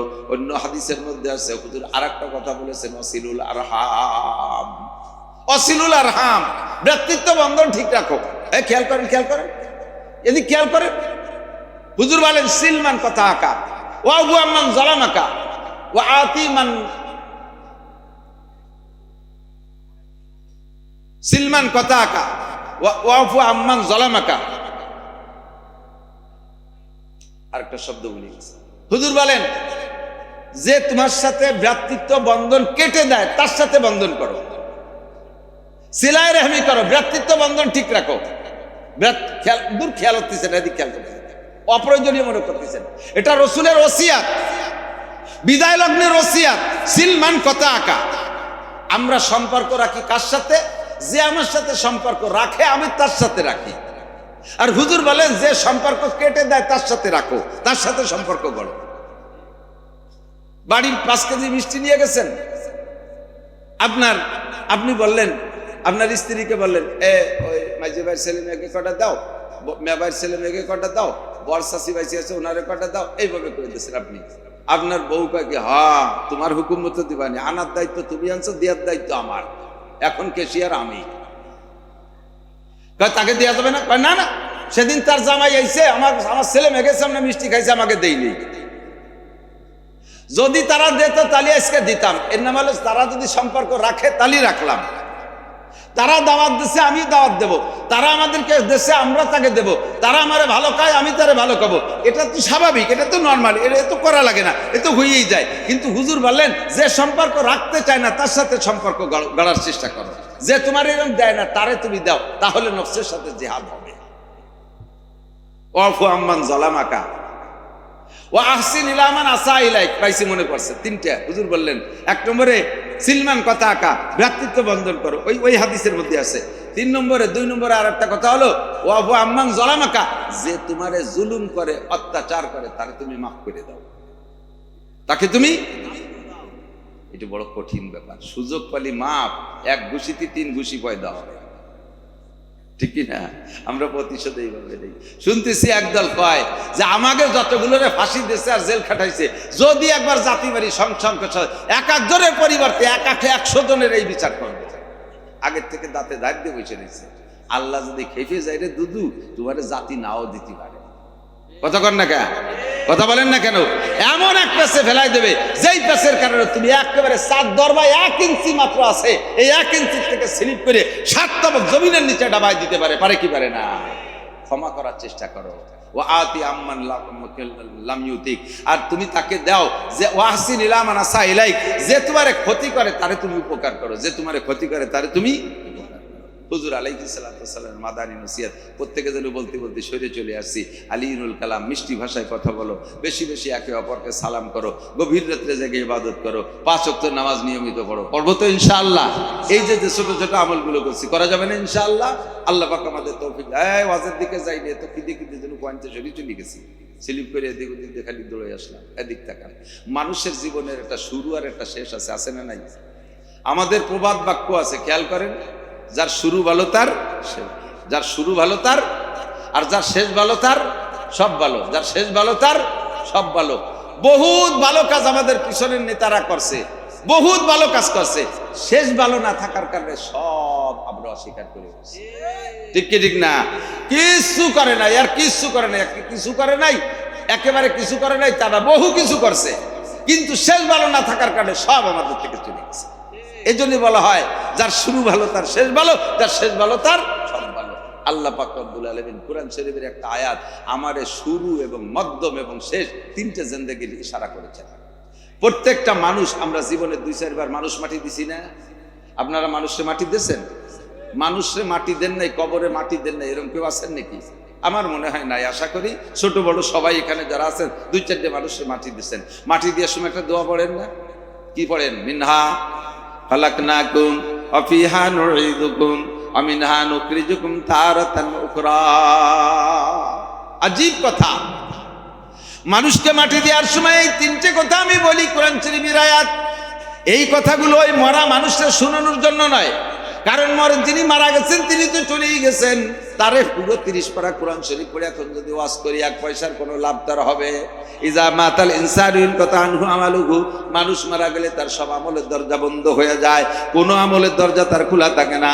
আমরা মুসলমানরা এই সিস্টেম পালন করি না যে কবরে যাচ্ছে হাজার হাজার বছর থাকবে, 2 কেন কোরআন শরীফ দিয়ে দাও, বসে বসে পড়বেন, 2টা জায়নামাজ দিয়ে দাও, কবরে বসে বসে এতদিন কি করবে? নামাজ কালাম পড়বে না। একটা মোবাইল দিয়ে তার আমরা এমবি ভরে দেবো, ওর মধ্যে বসে বসে দেখবি না, এতদিন বসে কি বেরোম নাকি? আমাকে ওই জায়গা হিন্দু মারা গেছে, তার সে বলে মরার সময় ওসিয়ত করে গেছে যে মুসলমানকে মতো আমারে মাটি দিস, পুড়াইস না। তো তার ছেলে মেয়েরা ওইভাবে সত্যি মাটি দিয়েছে, দেওয়ার সময় চাইরে না পয়সা, চাইরে না ছিলেন তো মুরব্বীরা, তো চাইরে না ছিলেন, 1 টাকা চাইরে 1 শিখি, চাইরে না পয়সা আর 2 প্যাকেট বিড়ি আর একটা মেজ আর একটা তাস দিয়ে দিছে, 1 প্যাকেট তাস। যে বসে বসে এতদিন কি করবো, বসে বসে কাজ করবে, বিড়ি খাবে আর তাস খেলবে। এমন কোনো ব্যবস্থা আছে নাকি কবরে? এই লম্বা একটা টাইম কবরে থাকতে হবে। ও দোস্ত, মানুষে যারে মাটি দিচ্ছি তাকে উদ্দেশ্য করে আমরা বলি মিনহা খালাকনাকুম। কথা তো আল্লাহর কথা, কার? আমাদের কথা। আমরা না খেলে আমরা নকল করতেছি। আল্লাহ পাক বলেন, হে মানুষ, মিনহা খালাকনাকুম, যেই মাটি তোমারে দেওয়া হচ্ছে এই মাটি থেকে তোমারে বানানো, এই মাটি থেকে তোমারে বানানো। অফিহা নুঈদুকুম, দুনিয়ায় কিছুদিন ঘুরে আবার তোমারে মাটির মধ্যে এনেই ছাড়বো। আর মাটি পর্যন্তই শেষ না। মিনহা নুখরিজুকুম তারাতান উখরা। খুব খেয়াল করতে হবে, দিক তাকান। আল্লাহ বলেন মিনহা খালাকনাকুম, মাটি থেকে মানুষ বানাইছে। কি থেকে? কি থেকে? মাটি থেকে। মানুষ দামি না ফেরেশতা দামি? হুজুর বলছে, খেয়াল করেন নাই? মানুষ দামি, মাটি কি বলে, ফেরেশতা দামি না মানুষ দামি? জিন দামি না মানুষ দামি? দুনিয়ার এমন কিছু নাই, এমন কিছু নাই আল্লাহ পাক রব্বুল আলামিনের পরে যে মানুষের চাইতে দামি আর কেউ। সমস্ত সৃষ্টিকে আল্লাহ তাআলা মানুষের খেদমতের জন্য বানাইছে। কাবা ঘরের চাইতে মানুষের দাম বেশি। হাদিসে আসছে, যদি কোনো ব্যক্তি, কোনো মুসলমান আর এক মুসলমানের এগেনস্টে মিথ্যা সাক্ষী দিয়ে তারা বিপদগামী করে, কোর্টে যায় মিথ্যা সাক্ষী দিয়ে তারা বিপদগামী করে, সে কাবা ঘরকে শত্রুতাই করে 36 বার বাংলি যে গুনাহ, তার চেয়ে বেশি গুনাহ কামাই করে। আমাদের দেশের মুসলমানরা তো মিথ্যে সাক্ষী দেয় না, মিথ্যে সাক্ষী দেয় না, মিথ্যে সাক্ষী ছাড়া জানেই না, সত্যি সাক্ষী জানেই না। কতক্ষণ এক মুসলমান আর এক মুসলমানকে হারানোর জন্য, মামলায় হারানোর জন্য মিথ্যে সাক্ষী দেওয়া, আল্লাহর কাবা ঘরকে শত্রুতাই করে 36 বার ভাঙলে যে গুনাহ সেই গুনাহ। তাহলে কি বলেন, কাবা ঘরের 36 বারের চাইতে একজন মুসলমানের ইজ্জতের দাম বেশি, ঠিক কিনা? এত দামি মানুষ। অন্য আয়াতের মধ্যে ওয়ালাকাদ কাররামনা বানি আদম, আল্লাহ পাক বলেছেন মানুষকে আমি সবচাইতে সম্মানী করে বানাইছি। তো এত সম্মানী মানুষ, এত দামি মানুষ, কাবা ঘরের চাইতে দামি, ফেরেশতার চাইতে দামি, জিবরাইলের চাইতে দামি, মিকাইল ইসরাফিলের চাইতে দামি, সব ফেরেশতা হামেলাতুল আরশ, আল্লাহর আরশ বহনকারী খাস 8 জন ফেরেশতা আছে, তার চাইতে মানুষ দামি। এই মানুষকে বানানোর দরকার ছিল হীরা, কাঞ্চন, মণি, মুক্তা, কমপক্ষে সোনার উপর দিয়ে, ঠিক না? তা বানাইছে কি দিয়ে? মাটি দিয়ে, তাও বেজাইলে মাটি। কোন কোন জায়গার মাটি একটু দলা, সে জায়গার মানুষ সাদা হয়েছে। আবার আর এক জায়গায় দাইকু মাটি দিয়ে বানাইছে, সে জায়গার মানুষ ধুমসা কালা হয়ে গেছে। আর একবার দোয়াশ মাটি দিয়ে বানাইছে, তারা তো আধা সাদা আধা কালা মাটি মেটি ভাব হয়েছে। এই ভ্যারাইটি কিসিমের মাটি। কিছু কিছু মানুষের বানাইছে মনে একেবারে পচা কুইয়ে পচা মাটি দিয়ে, তাকে স্বভাব ওই রকম পচা, ঠিক না? যে আল্লাহ তাআলা এই দামি মানুষটা দামি কিছু দিয়ে না মানে মাটিতে বানাইলেন কেন? অহংকার মিটানোর জন্য। মাটির ভিতরে দুইটা গুণ আছে, খেয়াল করেন। মাটির মধ্যে কয়টা গুণ? দুইটা গুণ আছে। এই দুইটা গুণ আল্লাহর খুব পছন্দ হয়, এই জন্য আল্লাহ মাটি দিয়ে বানাইছে। খেয়াল করেন, খুব ভালো করে খেয়াল করেন। দুইটা গুণ। কয়টা গুণ? দুইটা গুণ মাটির মধ্যে আছে, যেই দুইটা গুণ আর কাহারও মধ্যে নাই। এই জন্য আল্লাহ মাটিতে পছন্দ করে মাটি দিয়ে মানুষ বানাইছে, যাতে মানুষের মধ্যে দুইটা গুণ প্রকাশ পায়। একটা গুণ হলো মাটির মধ্যে ধৈর্যশীলতা আছে, মাটির ভিতরে সহনশীলতা। মাটির উপরে, মাটির ভিতরে যে ধৈর্য আছে, এটা আর কাহারও মধ্যে এই ধৈর্য নাই। মাটির উপরে এক জায়গা মাটিরে খনন করে বিশাল পুকুর বানায় ফেলাইছেন, 200 বছর পর্যন্ত পুকুর হিসেবে ব্যবহার করছেন। এই 200 বছর পরে যাইয়ে সেটারে ড্রেজার দিয়ে ভরাট করে দিয়ে বালি দিয়ে সমান করে সে জায়গা 50 তলা দালান করে দিয়েছেন। মাটিতে কি কোনোদিন কইছে মিয়া তোমার কোনো হিতায়াত জ্ঞান আছে? বেবোধ কোথাকার, জীবনে মায়া বলতে কিছুই নাই। আগে কয় বাবা এটা খুশি আমার এতদিন মতো বইয়ের বানাইছো, আর একটু সমান হয়ে 2 বছর দেরি দিলে না, দেরিয়তি দিলে না, ধরি 150 তলা দালানটা উঠে দিছো। তুই 2 মন বইয়ে দেখছিস কিরকমটায়? মাটি থেকে এই কথা কইছো কোনোদিন? এই যে পেঁয়াজের সময় একরকম একটা গাছ দিয়ে 100 বছর কাঁঠাল দেবে, মাটির একটা নারকেল দেবেন, আপনার একটা গাছ দিয়ে তাতে 50 বছর নারকেল দেবে। কতক্ষণ ঠিক ঠিক না? ওরে যা দেবেন তার ভিতরে ফলায়। একটা ধান দেবেন, 7টা গাছ দেবে। ফিকুল্লি সুম্বুলাতি মিয়াতু হাব্বা, প্রত্যেক গাছের মাথায় 100 করে ধান দেবে। একটা ধান দিলে মাটিতে 700 ধান দেয়। এই আমানতদারি মাটির মধ্যে আছে। আর আগুনের ভিতরে সম্পূর্ণ বিপরীত। কথা বলেন, আগুনের ভিতরে একটা ধান দিলে 500 ধান হয়, যেটা দেবে সেটারও পুরো ছাই বানায় বেলায় দেয়, ঠিক না? মাটির আগুনের ভিতরে নম্রতা আছে, অহংকার এখানে ছাড়িয়ে দিলে নিচের দিক যায় না, উপর দিক যায়, ঠিক না? আগুনের ভিতরে অহংকার। জিনকে বানাইছে, শয়তানকে বানাইছে আগুন দিয়ে, তার ভিতরে খেয়ানো তার অহংকার আছে।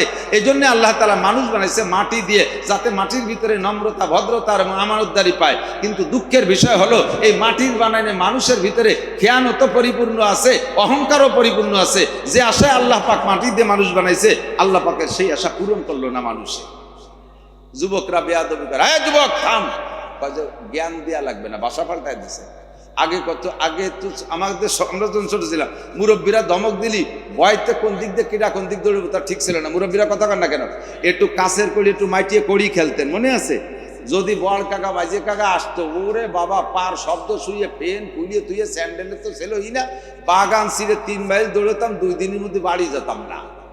এই ছিল আগেরই অবস্থা। আর এখন ছেলে আর বাপে একসাথে মার্বেল খেলে। আগে পোলাপান যখন একটু বিড়ি সিগারেট খাওয়ার শুরু করতো, যখন মানে সবক নেছে, প্রথম একটু বিড়ি খাওয়া সবক নেছে এর কাছে, তখন একটু গলায় খাইতো। মুরব্বীকে দেখতে পারা মুঠির মধ্যে পেশাই এভাবে কি দিয়ে কি আর টের পাতো না, কোন জায়গা ফেলাইছে তা আল্লাহ ছাড়া কেউ জানে না, ঠিক না? আর এখন সেই ছেলে পেলে কেমন হয়েছে, বাপরে কয় আব্বা সিগারেট আছে নাকি? সুবহানাল্লাহ, কথা কর না কেন? এ চলছে কি চলছে না? কথা বলেন। দাঁড়িয়ে খাড়িয়ে পেশাব করতেছে যুবক, যুবক বসে পেশাব করো, যার যার পেশাব সেই করেন, আপনি আমার জ্ঞান দেন নাকি? বলে কি বলে না? শেখ সাদি রহমাতুল্লাহ আলাইহি বলেন, না শায়দ বনিয়া দমে খাকে জাদ কেদার সর কুনাদ কে বেরতুন দিও বাদ তুরাবা চুনি তুন দিও সরকাশি না পেন্দা রামাজ খা কিয়া জাতেশি। মানুষকে আল্লাহ তাআলা মাটি দিয়ে বানাইছে যাতে এই 2টা গুণ মাটির মানুষের থেকে প্রকাশ পায়। কিন্তু হে মানুষ, তোমার চাল চলন, উঠা বসা, সারকাশি, বিয়াদবি, গুস্তাখি দেখে আমার মনে হয় না যে তুমি মাটির বানানো আদম সন্তান। আমার মনে হয় যুবক, তোমারে দেখে তুমি আগুনের বানানো ইবলিসের বাচ্চা, তুমি শয়তানের বাচ্চা, শয়তান বলে মনে হয়। কথা বললে নিষেধ করলে আরো লাভ দিয়ে ওঠে। বসে পেশাব করতে গেলে দাঁড়ায় পেশাব করে, দাঁড়ায় পেশাব করতে যে বসতে গেলে ফিরে ঘুরিয়ে আপনার দিক ফিরে দাঁড়াবে, আর এক বিপদ, ঠিক কি ঠিক না? এই জন্য আল্লাহ পাক মাটি থেকে মানুষের বানাইছে, যাতে মানুষের মধ্যে অহংকার না থাকে। কি দিয়ে বানাইছে কন্ত? মাটি, ডাইরেক্ট মাটিও না, ওই মাটির ভিতরে তো ফসল, সেই ফসল খাওয়াইয়ে মানুষ নামে একটা মেশিনের ভিতরে দিয়া সেই খাবারটা আবার রিফাইন করে তার ভিতরে তো একটু পচা পানি বানাইছে। সেই পচা পানির নাম নুতফা, তাকে বলা হয় নুতফা। আল্লাহকে নুতফা, লাস্টে মাটি দিয়ে সরাসরি যদি আইতে পুতুলির মতো বানাই দিতাম তাও একটা শান ছিল। তোমারে সেই মাটির ভিতরে ফসল বানাইয়া, ফসলের থেকে ফসলের খাবার বানাইয়া তোমার আব্বা মার পেটের মধ্যে দিয়া সেই জায়গা থেকে সেই খাদ্যকে আবার রিফাইন করে একটু বীর্য বানাইছি। এমন নাপাক পানি যা শরীরের থেকে বেরোয় গেলে আউলাকে সারাগা নাপাক হয়ে যায়, এমন পচা পানি দিয়ে তোমারে বানাইছি। তোমার এত অহংকার আসে কোত্থেকে? মিনহা খালাকনা, হিসাব করছেন কি দিয়ে বানাইছি? আমার অহংকার আসে কোত্থেকে? এরপরে আল্লাহ পাক বলেন, বানাইছি, কিন্তু তুমি মনে করো না যে দুনিয়ার জিন্দেগি শেষ। অফিহা নুঈদুকুম, অফিহা নুঈদুকুম। খেয়াল করেন আয়াতের তরজমা, আল্লাহ পাক বলেন নাই যে অফিহা তাউদুন, তোমরা মাটির মধ্যে আবার ফিরে আসবা, এ কথা বলে নাই। যদি বলতো যে বান্দা তুমি তো মেলা মানুষ বানাই ফেলাইছি, সেই আমেরিকা থেকে নিয়ে জাপান পর্যন্ত কিরকম জায়গা সবাই বড়াই গেছে, আমি তো তালাশ করে পাচ্ছি না, খুঁজে পাচ্ছি না, তোরা একটু মাটির তলে ফিরিয়ে আয়, তাহলে একটাও যেতাম। ওই 50 তলা 200 তলা দালান মানে তার উপর আল্লাহ পারলি তুমি টাই নিলাম, আমরা এখানে আসি থাকবো, যাবো না মাটির তলে, এইভাবে থাকতাম বেকা হয়ে। আল্লাহ কয় ওরকম না, আমিও তো রিকোয়েস্ট করবো না। অবিহা নরিদুকুম, যে যেখানে থাকিস 100 তলা দালানের উপরে থাকলেও তাকে টান দিয়ে মাটির মধ্যে আনা হবে, গাছের উপরে উঠিস মাটির নিচে আনা হবে, বিমানে চড়ে থাকিস মাটির মধ্যে আনবো, চাঁদের দেশে চলে যাস মাটির মধ্যে আনবো, মঙ্গল গ্রহে চলে যাস মাটির মধ্যে আনবো। অফিহা নরিদুকুম, আমি তোমাদের অনুরোধ করে আসতে বলবো না, আমি মাটির মধ্যে এনেই ছাড়বো। প্রমাণ, রাজা বলেন, বাদশা বলেন, যা এমপি বলেন, মন্ত্রী বলেন, ডিসি বলেন, এসপি বলেন, সচিব বলেন, মহাসচিব বলেন, শিল্পপতি বলেন, কোটিপতি বলেন, কেউকে তার দালানে আল্লাহ থাকতে দেয় নাই, সবাইকে কান ধরে মাটির নিচে নিয়ে ছাড়ছে। আমিন হ্যাঁ অফিহা নবী। এরপরে কয় আইসি মাটির তলে, যেহেতু আর তো বাইসে গেলাম, আর কোনো ঝামেলা নাই। আল্লাহ কয় আমিন হ্যাঁ নুকরিজুকুম, সেদিন সে জায়গা আল্লাহ তাআলা বলেন নাই আমিন হ্যাঁ তাকরুজুন, তোমরা মাটির থেকে বেরোয় আসবা। হাসরের মাঠে আল্লাহ ডাক দিয়ে বলবেন না যে বান্দা কে কোন জায়গা মরছিস, মেলা দিন আগের থেকে মরামরি শুরু করছিস, আমি তো তালাশ করে পাচ্ছি না, কে কোন বাগানে আছিস, তোরা একটু উঠিয়ে আইসো না, একটু উঠিয়ে আসো। এইরকম মিঠে কথা দিয়ে আল্লাহ উঠবে না। যদি উঠতি কয় নর্মালি একজনও উঠবে না, কারণ আল্লাহ যদি ডাক ওয়ানে ডাইয়ে নিয়ে কেরবেন তা তো ভালোই বুঝিয়ে ফেলাইছে, আকামজা করে মরছি, তাতে উঠলি ফাঁসার চামড়া থাকবে না, এই জন্য কেউ কোনোভাবে উঠবো না, গাঁথি মেরে পড়ে থাকবো। আল্লাহ কয় ওই ওরকম তেলাইয়ে উঠতি কব না, আমি নুকরি জুকুম বের করে ছাড়বো, কে কোন জায়গা আছিস ওখান থেকে উঠোই ছাড়বো, ঘাস যেমন গজা ওই রকম গজাবি। অমিন হা নুকরি জুকুম তারতা নুকরা, আর একটা বার তোমাদেরকে উঠোই ছাড়বো। বিশ্বাস হয়? কথা কোন হয়? মোটেই না। এ কথা মজলিসি বলা লাগে তাই বলতেছেন। যদি আল্লাহর সামনে উঠতে হবে এই কথা শতভাগ বিশ্বাস থাকতো, আর উঠে যে যদি ফাঁকা উঠেছে আল্লাহ উঠেছে, উঠে নিয়ে ছেড়ে দিয়েছে, যা যে যা পারিস করি বেড়া গিয়ে, এরকমও যদি এটা সুযোগ থাকতো তালিয়ে টাকায় দেছিল। কিন্তু সে জায়গায় আবার আর একটা কথা আছে, কয়লা রাসূলুল্লাহ সাল্লাল্লাহু আলাইহি সাল্লাম মা লা ইয়াজালু কদামা ইবনে আদম ইয়াউম, এই মজার জায়গা দিক, লা ইয়াজালু কদামা ইবনে আদম ইয়াউমাল কিয়ামতি হাত্তা ইসালান আরবা, আল্লাহ উঠাইয়া 4টি ইমিগ্রেশনে আটকাবে। কয়টা ইমিগ্রেশন? 4টি ইমিগ্রেশন। ইমিগ্রেশন পর্যন্ত যারা বিমান চলছেন তারা জানেন ইমিগ্রেশন আছে। বিমানে ওটা জায়গা বিশেষ, পরিভাষার পার্থক্য। বিমানে ওঠার আগে 4টে চেকপোস্টের নাম রাখছে, 4টি ইমিগ্রেশন। 1 নম্বর ইমিগ্রেশন যদি বিদেশ যাইতে যান তাহলে 1 নম্বর ইমিগ্রেশন আপনার পাসপোর্ট ইমিগ্রেশন, পাসপোর্ট চেক হবে। পাসপোর্টে যদি আপনাকে পাসপোর্টের ভিতরে কোনো ত্রুটি দেখে, কোনোভাবে চুল পরিমাণ ত্রুটি দেখে, আর আপনাকে সামনে এক ইমিগ্রেশনে যাত্রী দেবে না, ওই জায়গা থেকে ব্যাক করবে। পাসপোর্ট ইমিগ্রেশনে আপনি পাস করছেন। 2 নম্বর ইমিগ্রেশন হবে আপনার লাগেজ ইমিগ্রেশন। লাগেজ ইমিগ্রেশনের ভিতরে, ওর ভিতরে যদি কোনো দুষ্কৃতি কিছু পায়, খারাপ কিছু পাওয়া যায়, তাহলে আপনাকে ওই লাগেজ চেঞ্জ করবে। পাসপোর্ট ঠিক আছে যাইতে দেবে, কিন্তু লাগেজ রেখে দেবে, আপনাকে সামনে বাড়তে দেবে না। 3 নম্বর ইমিগ্রেশন আপনার টিকিট ইমিগ্রেশন, আপনার টিকিটটা ঠিক আছে কিনা, নাকি আপনি বাসের টিকিটে বিমানে উঠতে যাচ্ছেন, ভুয়ো ফাইজলামি করতেছেন নাকি, এই জন্য টিকিট ইমিগ্রেশন। 4 নম্বর ইমিগ্রেশন হবে আপনার বডি ইমিগ্রেশন, পেটের মধ্যে বা সোনা খাইয়ে নিয়ে যাচ্ছে নাকি, ওই দেশেতে বলে সোনা খাইয়ে এসে বাংলাদেশে পায়খানা করে তা বেশি বেলায় দেয়। কে আইসা দামি গু চিনতে উঠতে পারে, সোনা খাইয়ে আইসা পেটের মধ্যে সোনা ঢুকেছে নাকি, গাঁজা এবার খাইয়ে এসে বলে এবার অপারেশন করে বের করে, আস্তাগফিরুল্লাহ। তো এই যে ইমিগ্রেশন 4 নম্বর হলো বডি ইমিগ্রেশন। এই 4 ইমিগ্রেশন, 1 ইমিগ্রেশন বাকি থাকতে আপনাকে বিমানে উঠতে দেবে না। কথা কোন ঠিক কি ঠিক না?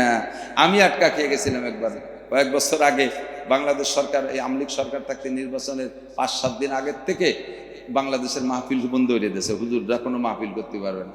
তো চিন্তা করলাম যে মাহফিল যখন বাংলাদেশে করতে দেবে না, যারা মাহফিল করতে দেবে না তাকে ভোটই বা দেবো কীর্তিনি গিয়ে, তো দেশেই থাকবো না। সুযোগ পেয়ে চলে গেলাম মালয়েশিয়া ওই নির্বাচনের সময়। তো মালয়েশিয়া যাওয়ার পথে মানে মাহফিলের দাওয়াতে গেছি, আলহামদুলিল্লাহ এই মকসেদপুরের ছেলেপেলেরা ওরা দাওয়াত দিয়েছিল।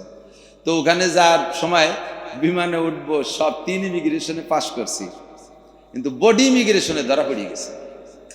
যখনই আমার বডির দিকে মেশিন ধরে লাল বাতি জ্বলে ওঠে, ক্রিং ক্রিং করে ওঠে। যারা আমার বডি ইমিগ্রেশন করতেছে সবই আমার চেনে, আমার অশোনে, ওরাও লজ্জা পাচ্ছে। ঘটনা কি কইতে তো পারে না, পাবলিকলি তো কত যে সব খুলিয়ে ফেলেন, জামাও খুলিয়ে দেখাইছি, গেঞ্জি খুলিয়ে দেখাইছি, আর তো কিছু খোলার নাই। ফিরে আবার সে সবগুলো পরিটরে বললাম এবার মাপ দি, এবারও মেশিন ধরছে, ক্রিং ক্রিং করে ওঠে। বড় বেকায়দা, সবাই আমার দিক চেয়ে রয়েছে, হুজুর যেন কি আকাম করতে যাচ্ছে এবারে। ভয় পান পরান কাঁপতেছে আল্লাহ লজ্জাতে যে আবার দৈরি টেরি আটকায় না ফেলেছে বডি ইমিগ্রেশনে ধরা পড়তেছি কেন কিচ্ছু নাই পকেটে চাবি চুরি কলম টলম সব এর মধ্যে ফেরেস্তা পাল্টে গেল ওরা যারা এতক্ষণ পরীক্ষা করছে এই ফেরেস্তা পাল্টা একটা মহিলা ফেরেস্তা পাঠাইছে এই মহিলা এসে একটা মেশিন এনে আমার দিকে এরকম ধরে একটা লাইট মারলো লাইট মেরে কয় হুজুর আপনার বুক পকেটে দেখেন ছোট্ট একটা এই আছে ডায়েরি আছে এই ডায়েরির ডায়ালের মধ্যে দেখেন এখন ব্লেড আছে ওই ব্লেডে আপনার আটকে ফেলেছে সত্যি খুলে দেয় যে ডায়ালের ভিতরে একখান ব্লেড তা পুরন জং পড়ে গেছে কবে যেন নখ কাটছি কোন জায়গায় তা হাতে কাটে ফেলালি ক্ষতি হবে বলে ওর মধ্যে দিয়ে দিছি তার বেরোতে আমার মনে নেই এই আমার বডি ইমিগ্রেশন আটকায় ফেলাইছে আমি আজীব হয়ে গেলাম আল্লাহ এই মহিলা কত বড় বুজুর্গ আইসি আমার দিক চাইয়া আমার মুখ এই জায়গা থেকে ব্লেড খুঁজে বের করে ফেলাইছে আমি সেখান থেকে ওয়াজ কালেকশন করছি দোস্ত দুনিয়ার মানুষের বিমানের গাড়িতে বিমানে উঠতে তার আগে একটু বাসে নেয় খানিক দূর বাসে নিয়ে তারপরে বিমানে উঠায়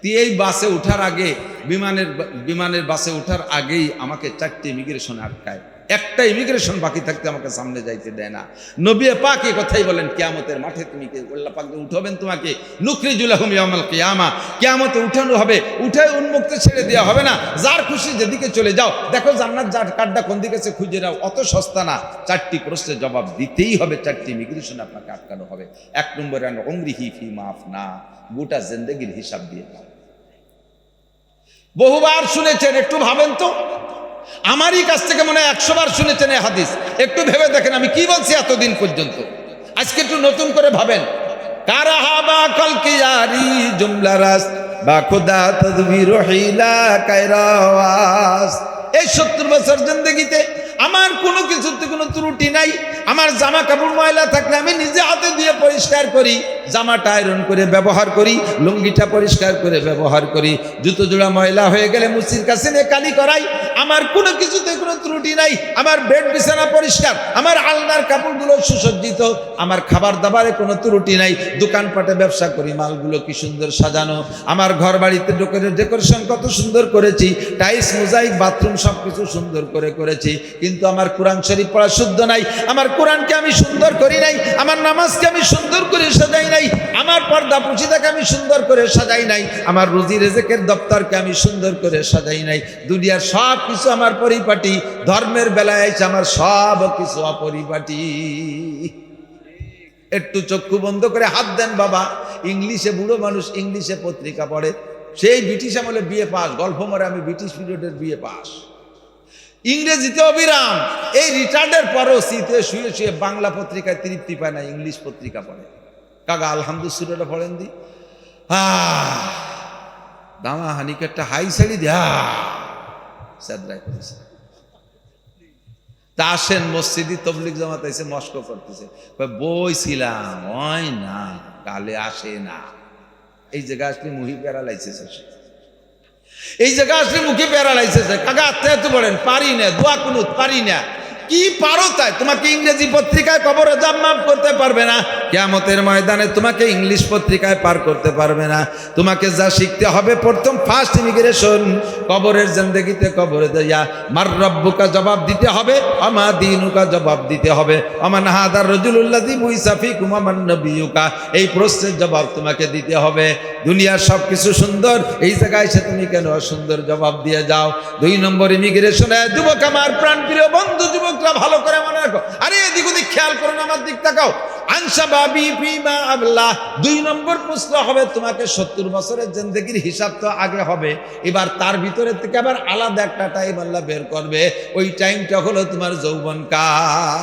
যৌবনকাল কোথায় কাটাইছো ইম্পর্টেন্ট টাইম এইটা যৌবনকালে ভালো কাজও যেমন বেশি করা যায় মন্দ কাজও বেশি করা যায় বাইসাইকেল চালাইয়া উড়াকান দিয়েও যাওয়া যায় বাইসাইকেল চালাইয়া বিশ্ব ইস্তেমায়ও যাওয়া যায় কথা বলেন বাইসাইকেল চালাইয়া তুমি 100 কিলোমিটার দূরে যে কোনো দুর্গা পূজা কালী পূজা সরস্বতী পূজা লক্ষ্মী পূজা অংশগ্রহণ করতে পারো বাইসাইকেল চালাইয়া তুমি এখান থেকে সরমনের ময়দানে যে সেখানে অংশগ্রহণ করতে পারো রাতভর বসে বসে তুমি টেলিভিশন ভিসিআর দেখতে পারো মেসি আর নেইমার খেলা রাতে শীতের রাত্রে দাঁড়ায় 4 ঘন্টা 5 ঘন্টা দাঁড়ায় দেখেছো এটা পারো একটা ম্যাচও তুমি মিস করো নাই একামো যেমন তুমি পারো যৌবনকালে দাঁড়ায় সারা রাত তুমি শীতের রাত্রে তাহাজ্জুদের নামাজও পড়তে পারো তুমি এই যৌবনকালটা কোন কাজে বেশি লাগাইছো আমার কাছে জবাব দিয়ে যাও। যৌবনকাল তোমার আব্বা দেয় নাই, যৌবনকাল তোমার মা দেয় নাই, যৌবনকাল তোমার নেতা নেত্রী দেয় নাই, যৌবনকাল দিয়েছি আমি আল্লাহ। যৌবনকাল রে কোন কাজে লাগাইছো বলে যাও।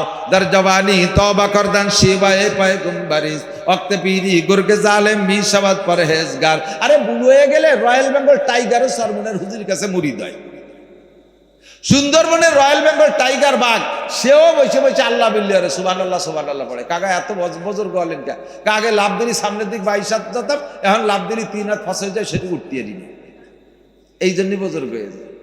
এই সব বুড়োরা রাত্রি হেসাক ধরায়, নগরকান্দা সালতার বুড়োরা রাত্রি হেসাক ধরায় কাজী ওরা মানুষ কথা কান। আরে এখন নাই পড়ে গেছে বিছানে পড়ে বসে আল্লাহ বিল্লি করতেছি, এখন বুজুর্গ অতি ভারী সহজ হয়েছে। শেখ সাদি রহমাতুল্লাহ আলাইহি বলেন, সিংহের মতো শক্তি সাহস সব হয়ে গেছে গত, কোনো মতে আসবে সে আসি ভাই খ্যাক শিয়ালের মতো।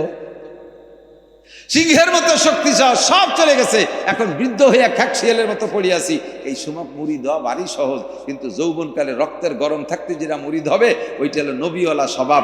নবী পাক বলেন, আমরা নবীরা কেউ যৌবনকালে আকাম করি নাই। যে যুবকরা যৌবনকালটারে কন্ট্রোল করতে পারবে আমি তাদেরকে সাথে করে নিয়ে জান্নাতের ভিতরে চলে যাবো, আর সে আজিমের নিচে বসায় দেবো। এই যৌবনকালের আলাদা হিসেব হবে। একটু বলেন তো, যারা সাবালেগ হয়েছে, সাবালেগের পরের থেকে আজকে পর্যন্ত বুড়ো পর্যন্ত সবাই, আমি সহ সবাই যারা সাবালেগের পরের থেকে উপরে যাদের বয়স, তাদের জিন্দেগিতে এমন এমন আকাম করা আছে কিনা যে আকামগুলো প্রকাশ করা সম্ভব না। Any man everybody challenge. একটা মানুষও তার এই কি বলা হয় আভ্যন্তরীণ আখলাকের উপরে শতভাগ গ্যারান্টি দিতে পারবে না। প্রত্যেকটা মানুষের জীবনে এমন এমন অন্যায় করা আছে যা ব্যক্ত করা যায় না। আহকামুল হাকিমের এক নাম সত্তার, তার সত্তার মানে গোপন করেওয়ালা। আল্লাহ আমাদেরকে গোপন রাখে বিদায় সমাজে মুখ দেখাতে পারি, ঠিক কিনা? এইটা করছি বেশিরভাগ যৌবনকালে। কোন কালে? এই যৌবনকালটা। তোমরা যারা এখন যৌবনে আছো, আজকে যদি তুমি তওবা করো, খাস তওবা করো, তুমি আব্দুল গফফার সাহেব হুজুরের চাইতে আল্লাহর কাছে বড় বুজুর্গ হয়ে যাবা। তুমি সরমুনার পীর সাহেবের চাইতে বুজুর্গ হয়ে যাবা। তুমি আজকে তওবা করো, আল্লাহ ভুল করে ফেলেছি, অনেক গাঁজা খাইছি, বিড়ি খাইছি, জিনা করেছি, বহু মেয়েদের সাথে মেয়েদের চরিত্র নষ্ট করেছি, অন্যায় করেছি, অনেকের গাছের ফল ফুল পাড়ি চুরি করে খাইছি, কত মুরগি চুরিয়ে রেখে খোপে আগুন ধরাই দিছি। আল্লাহ তুমি মাফ করে দাও। আজকে তওবা করো, তুমি সবচেয়ে বড় বুজুর্গ। শাহাবুন শাফি ইবাদাতিল্লাহ। আল্লাহ আন শাবাবি ফিমা আবলা। 3 নম্বর হলো ওয়ান মালিহি মিন আইনা ইকতাসাবা ফিমা আনফাকা। 3 নম্বর ইমিগ্রেশন বড় ডেঞ্জারাস। খেয়াল করি কেন 3 নম্বর ইমিগ্রেশনটা খুব ডেঞ্জারাস, বিপজ্জনক। মালিহি মাল সম্পর্কে জিজ্ঞাসা হবে, মিন আইনা ইকতাসাবা ফিমা আনফাকা। এই খুব খেয়াল প্রত্যেকে কামাই করেছে, কোথায় খরচ করেছে বলে যাও। বলবেন আল্লাহ আমার খরচটা বাদে আমি যেভাবে কামাই করছি তুমি শুনলি তুমি আল্লাহ আশ্চর্য হয়ে যাবা। আল্লাহ কয় চেরম বাবা কি হয় যে আমি ভ্যান চালাইছি 8 ঘন্টা রোজা থাকিয়ে, মাথার ঘাম পায়ে চলে গেছে, ভিতরে রসকস কিছু নাই, একটা রোজা আমি রমজান মাসে ছাড়ি নেই, ভ্যান চালাই কামাই করছি। টাকাটা বড় কঠিন হালাল না? কেউকে মনে কষ্ট দিয়ে নেই টাকা, নামাই দেওয়ার পরে বলছে যা দেন সে তাই দেশে।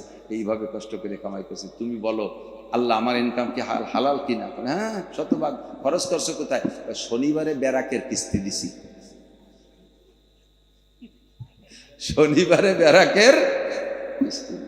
কামাইটা করছো বড় সুন্দর, কিন্তু খরচটা করলে কোথায়? গ্রামীণ ব্যাংকের কিস্তি দিছি, আশার কিস্তি দিছি, কামাই করছি রোজা থেকে ভ্যান চালাইয়া, কিন্তু খরচ করছে ওই জায়গায়। এই জন্যই তুমি আটকে যাবা। তুমি কি করছো? আল্লাহ কামাই যেভাবে করি না করি, খরচ শুনলি তুমি আল্লাহ আশ্চর্য হয়ে যাবা। কি করছো? কাবা ঘরের গিলাপ দিয়ে দিছি। এই বছর কাবা ঘরে যেদিন গিলাপ দেয় মুহররমের 1 তারিখে, আমি সেই দিন হেরেম শরীফে গেছি উমরায়, হাজির হওয়া আছে। ঢুকছি তো দুইয়ে আমার ঢুকতে দেন, আজকে ঢুকা হবে না, এই রাত্রে রাত 3টার আগে ঢুকা যাবে না। আরে সরিয়ে যাই কারে, আমি কতক্ষণ ধরে রাখবো? কাবা ঘরের গিলাপের গায়ে 1400 কেজি ওজন, প্রায় 1.5 টন কেরান দিয়ে উঠায়।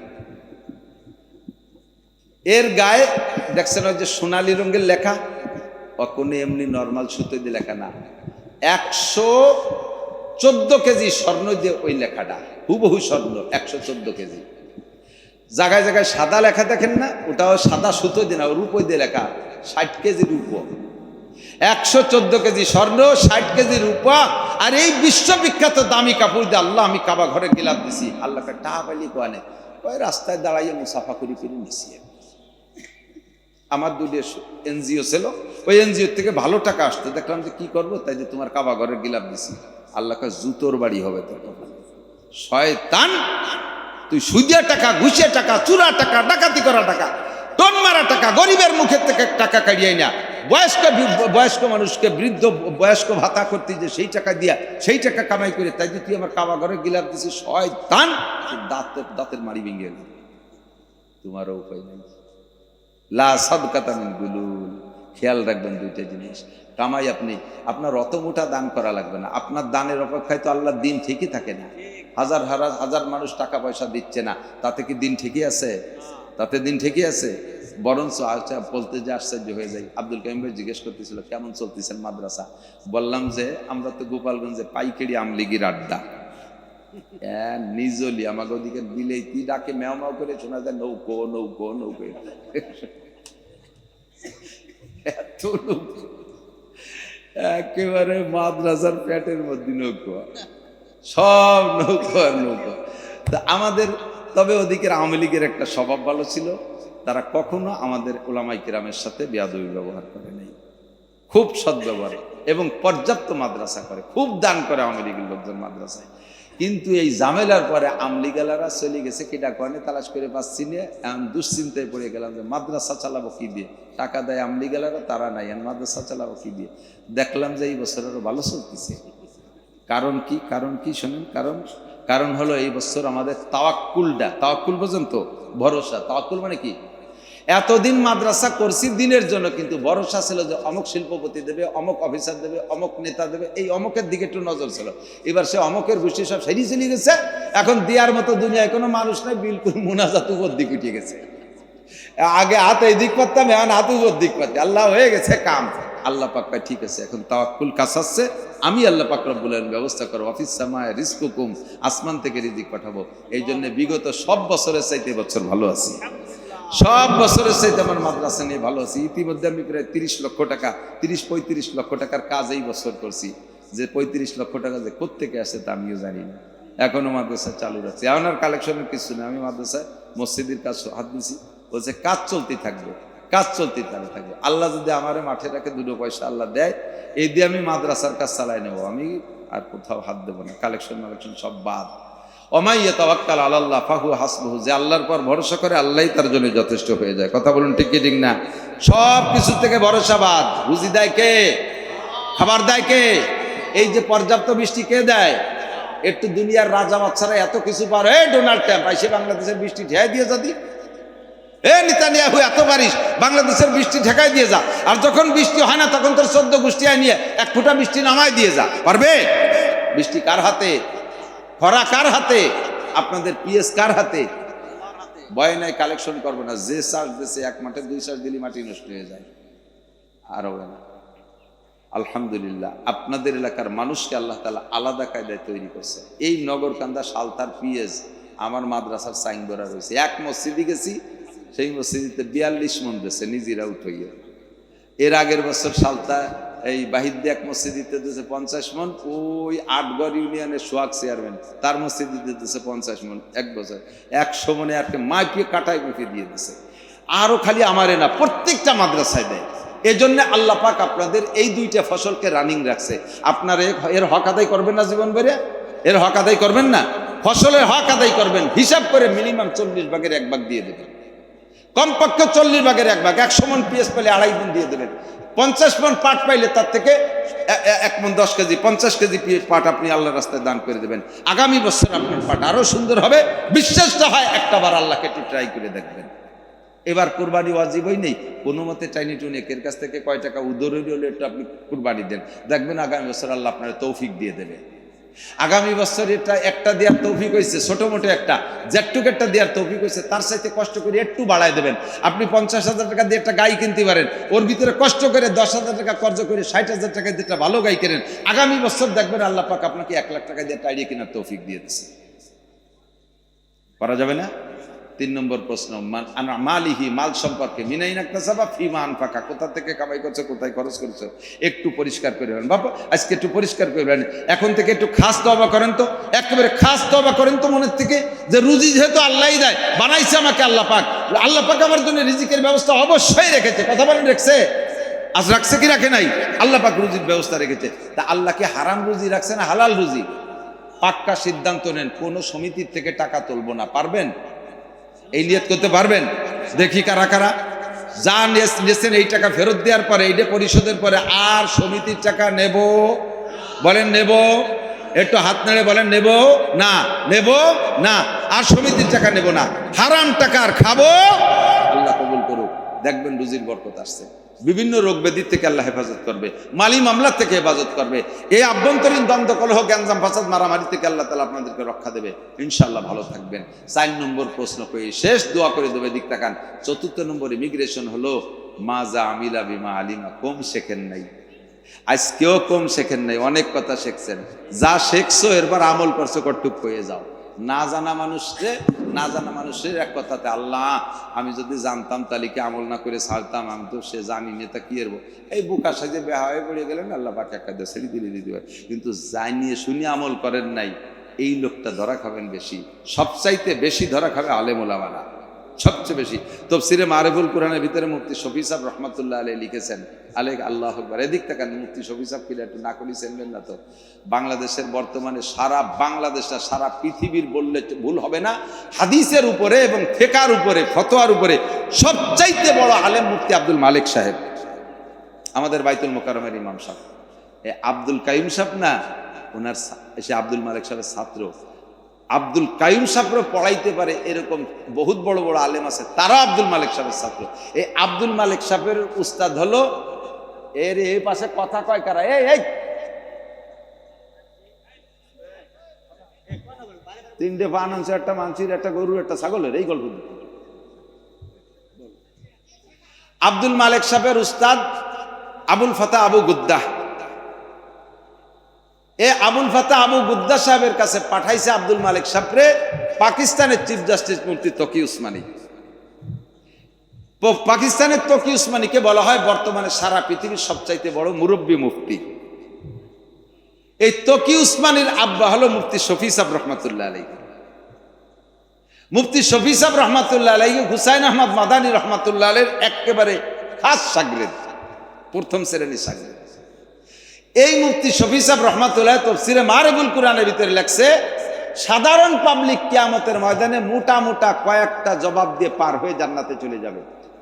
সাধারণ পাবলিককে আল্লাহ তাআলা তাহাজ্জুদের কথা জিজ্ঞাসা করবে না। आलेम अगर तहज्जुद ना पढ़े वो आलेम दरकिनार वो मुसलमान ही नहीं रहेगा। आलेमरा যদি তাহাজ্জুদ না পড়ে তো আলেম তো দূরের কথা, সে মুসলমানই থাকে না। আলেমদের উপরে এত কড়াকড়ি, আলেমরা জানে বেশি, তাদের কড়াকড়ি বেশি। আপনারা আজকে অনেক কথা শুনেছেন, অনেক কথা শিখছেন, অনেক কথা শুনছেন না, আরো অনেক কথা আগের থেকেও জানেন। এই জানা কথাগুলোর পর কতটুকু আমল করছেন কিয়ামতে জবাব দিতে হবে। এই জবাব রেডি করিয়া তারপরে মনে করে যে মিনহা খালাকনাকুম আফিহা নুঈদুকুম আমিনহা নুখরিজুকুম তারাতান উখরা। পলায় লুকায় থাকতে পারবো না কোনো মাটির তলে। আল্লাহ পাক যেমন প্রথমবার মাটির থেকে উঠাইছে ওরকম আবার মাটির মধ্যে নিল, আবার শেষবার উঠাইতে পারবে, কোনো সন্দেহ নাই। উঠাই আল্লাহর সামনে 4 প্রশ্নের জবাব দিতে হবে। আমাদের কাহারও দ্বারা জবাব দেওয়া সম্ভব না। আল্লাহ বিনা প্রশ্নে বিনা জবাবে আমাদেরকে পার হওয়ার ব্যবস্থা করে দিয়ে, জোরে বলেন আমিন। আর এর জন্য সেভাবে প্রিপারেশন, সেভাবে প্রস্তুতি এখন থেকে নিতে হবে। আমার যুবকরা, তোমাদের উপরে আমার বিশেষ অনুরোধ, আজকে থেকে পাক্কা তওবা করো। জীবনে কোনোদিন দুর্গাপূজায় যাব, কোনোদিন দুর্গাপূজায় যাবা না। হিন্দুদের কোনো প্রতিষ্ঠান, কোনো প্রোগ্রামেই যাবা না, তারা আসে নাই। আমি কিছুদিন আগে এই মকসেদপুরের ভিতরে ওই কাউনিয়া তারাইল আছে না, কাউনিয়া তারাইল, ওখানে একটা জুমা মসজিদে তার উদ্বোধনীতে আমাকে দাওয়াত দিচ্ছে, আসছি জুমার নামাজে। পাশতে সব হিন্দু, কয় ঘর মুসলমানে সেটা মসজিদ বানাইছে। জুমার দিন মাইকে বয়ান করতেছি, আমাদের কথা শুনিয়ে হিন্দু পোলাপানগুলো মসজিদের দ্বারা এসে দাঁড়াইছে। তার মারা আইসে সে পিঠেই বাড়ি নিয়ে গেছে। ধ্যানে দাঁড়াইছিস কে? যদি শুনি হিদায়ত হয়ে যায় সেই ভয়তে, এই ভয়তে বাচ্চাকে নিয়ে গেছে। তাদের বাচ্চাকে নিয়ে গেল। আপনার বাচ্চা হিন্দুদের কত পূজায় যায়, কত মেলায় যায়, আপনি আব্বা কয়দিন খেয়েছেন? মারা কয়দিন, আরো টাকা দেয়, যাও শুনো, যাও গোড়া গাদা কিনে নিয়ে আসো, 2টি শুয়োরের বাচ্চা শুয়োর কিনে নিয়ে এসো। ওই মাটিতে শুয়োর বানাইছে, সেই শুয়োরের বাচ্চা শুয়োরকে নিয়ে আনতে বানাইছে। এই সমস্ত আকাম করতে পাঠাবেন না। আমরা কোনোদিনও হিন্দুদের কোনো প্রোগ্রামে যাব, ওরা আমাদের বন্ধু না, কোনো কালেও বন্ধু না, ওরা আমাদের জীবনেও বন্ধু না। আমাদের সাথে মিলেমিশে থাকে, আমাদের ভিতরে ব্যবসা বাণিজ্য করে, আমাদের থেকে টাকা কামাই করে নেই, ইন্ডিয়া দালান বানায়, বাংলাদেশে পয়সা খুব কম দালানি বানায়, এদেশের টাকা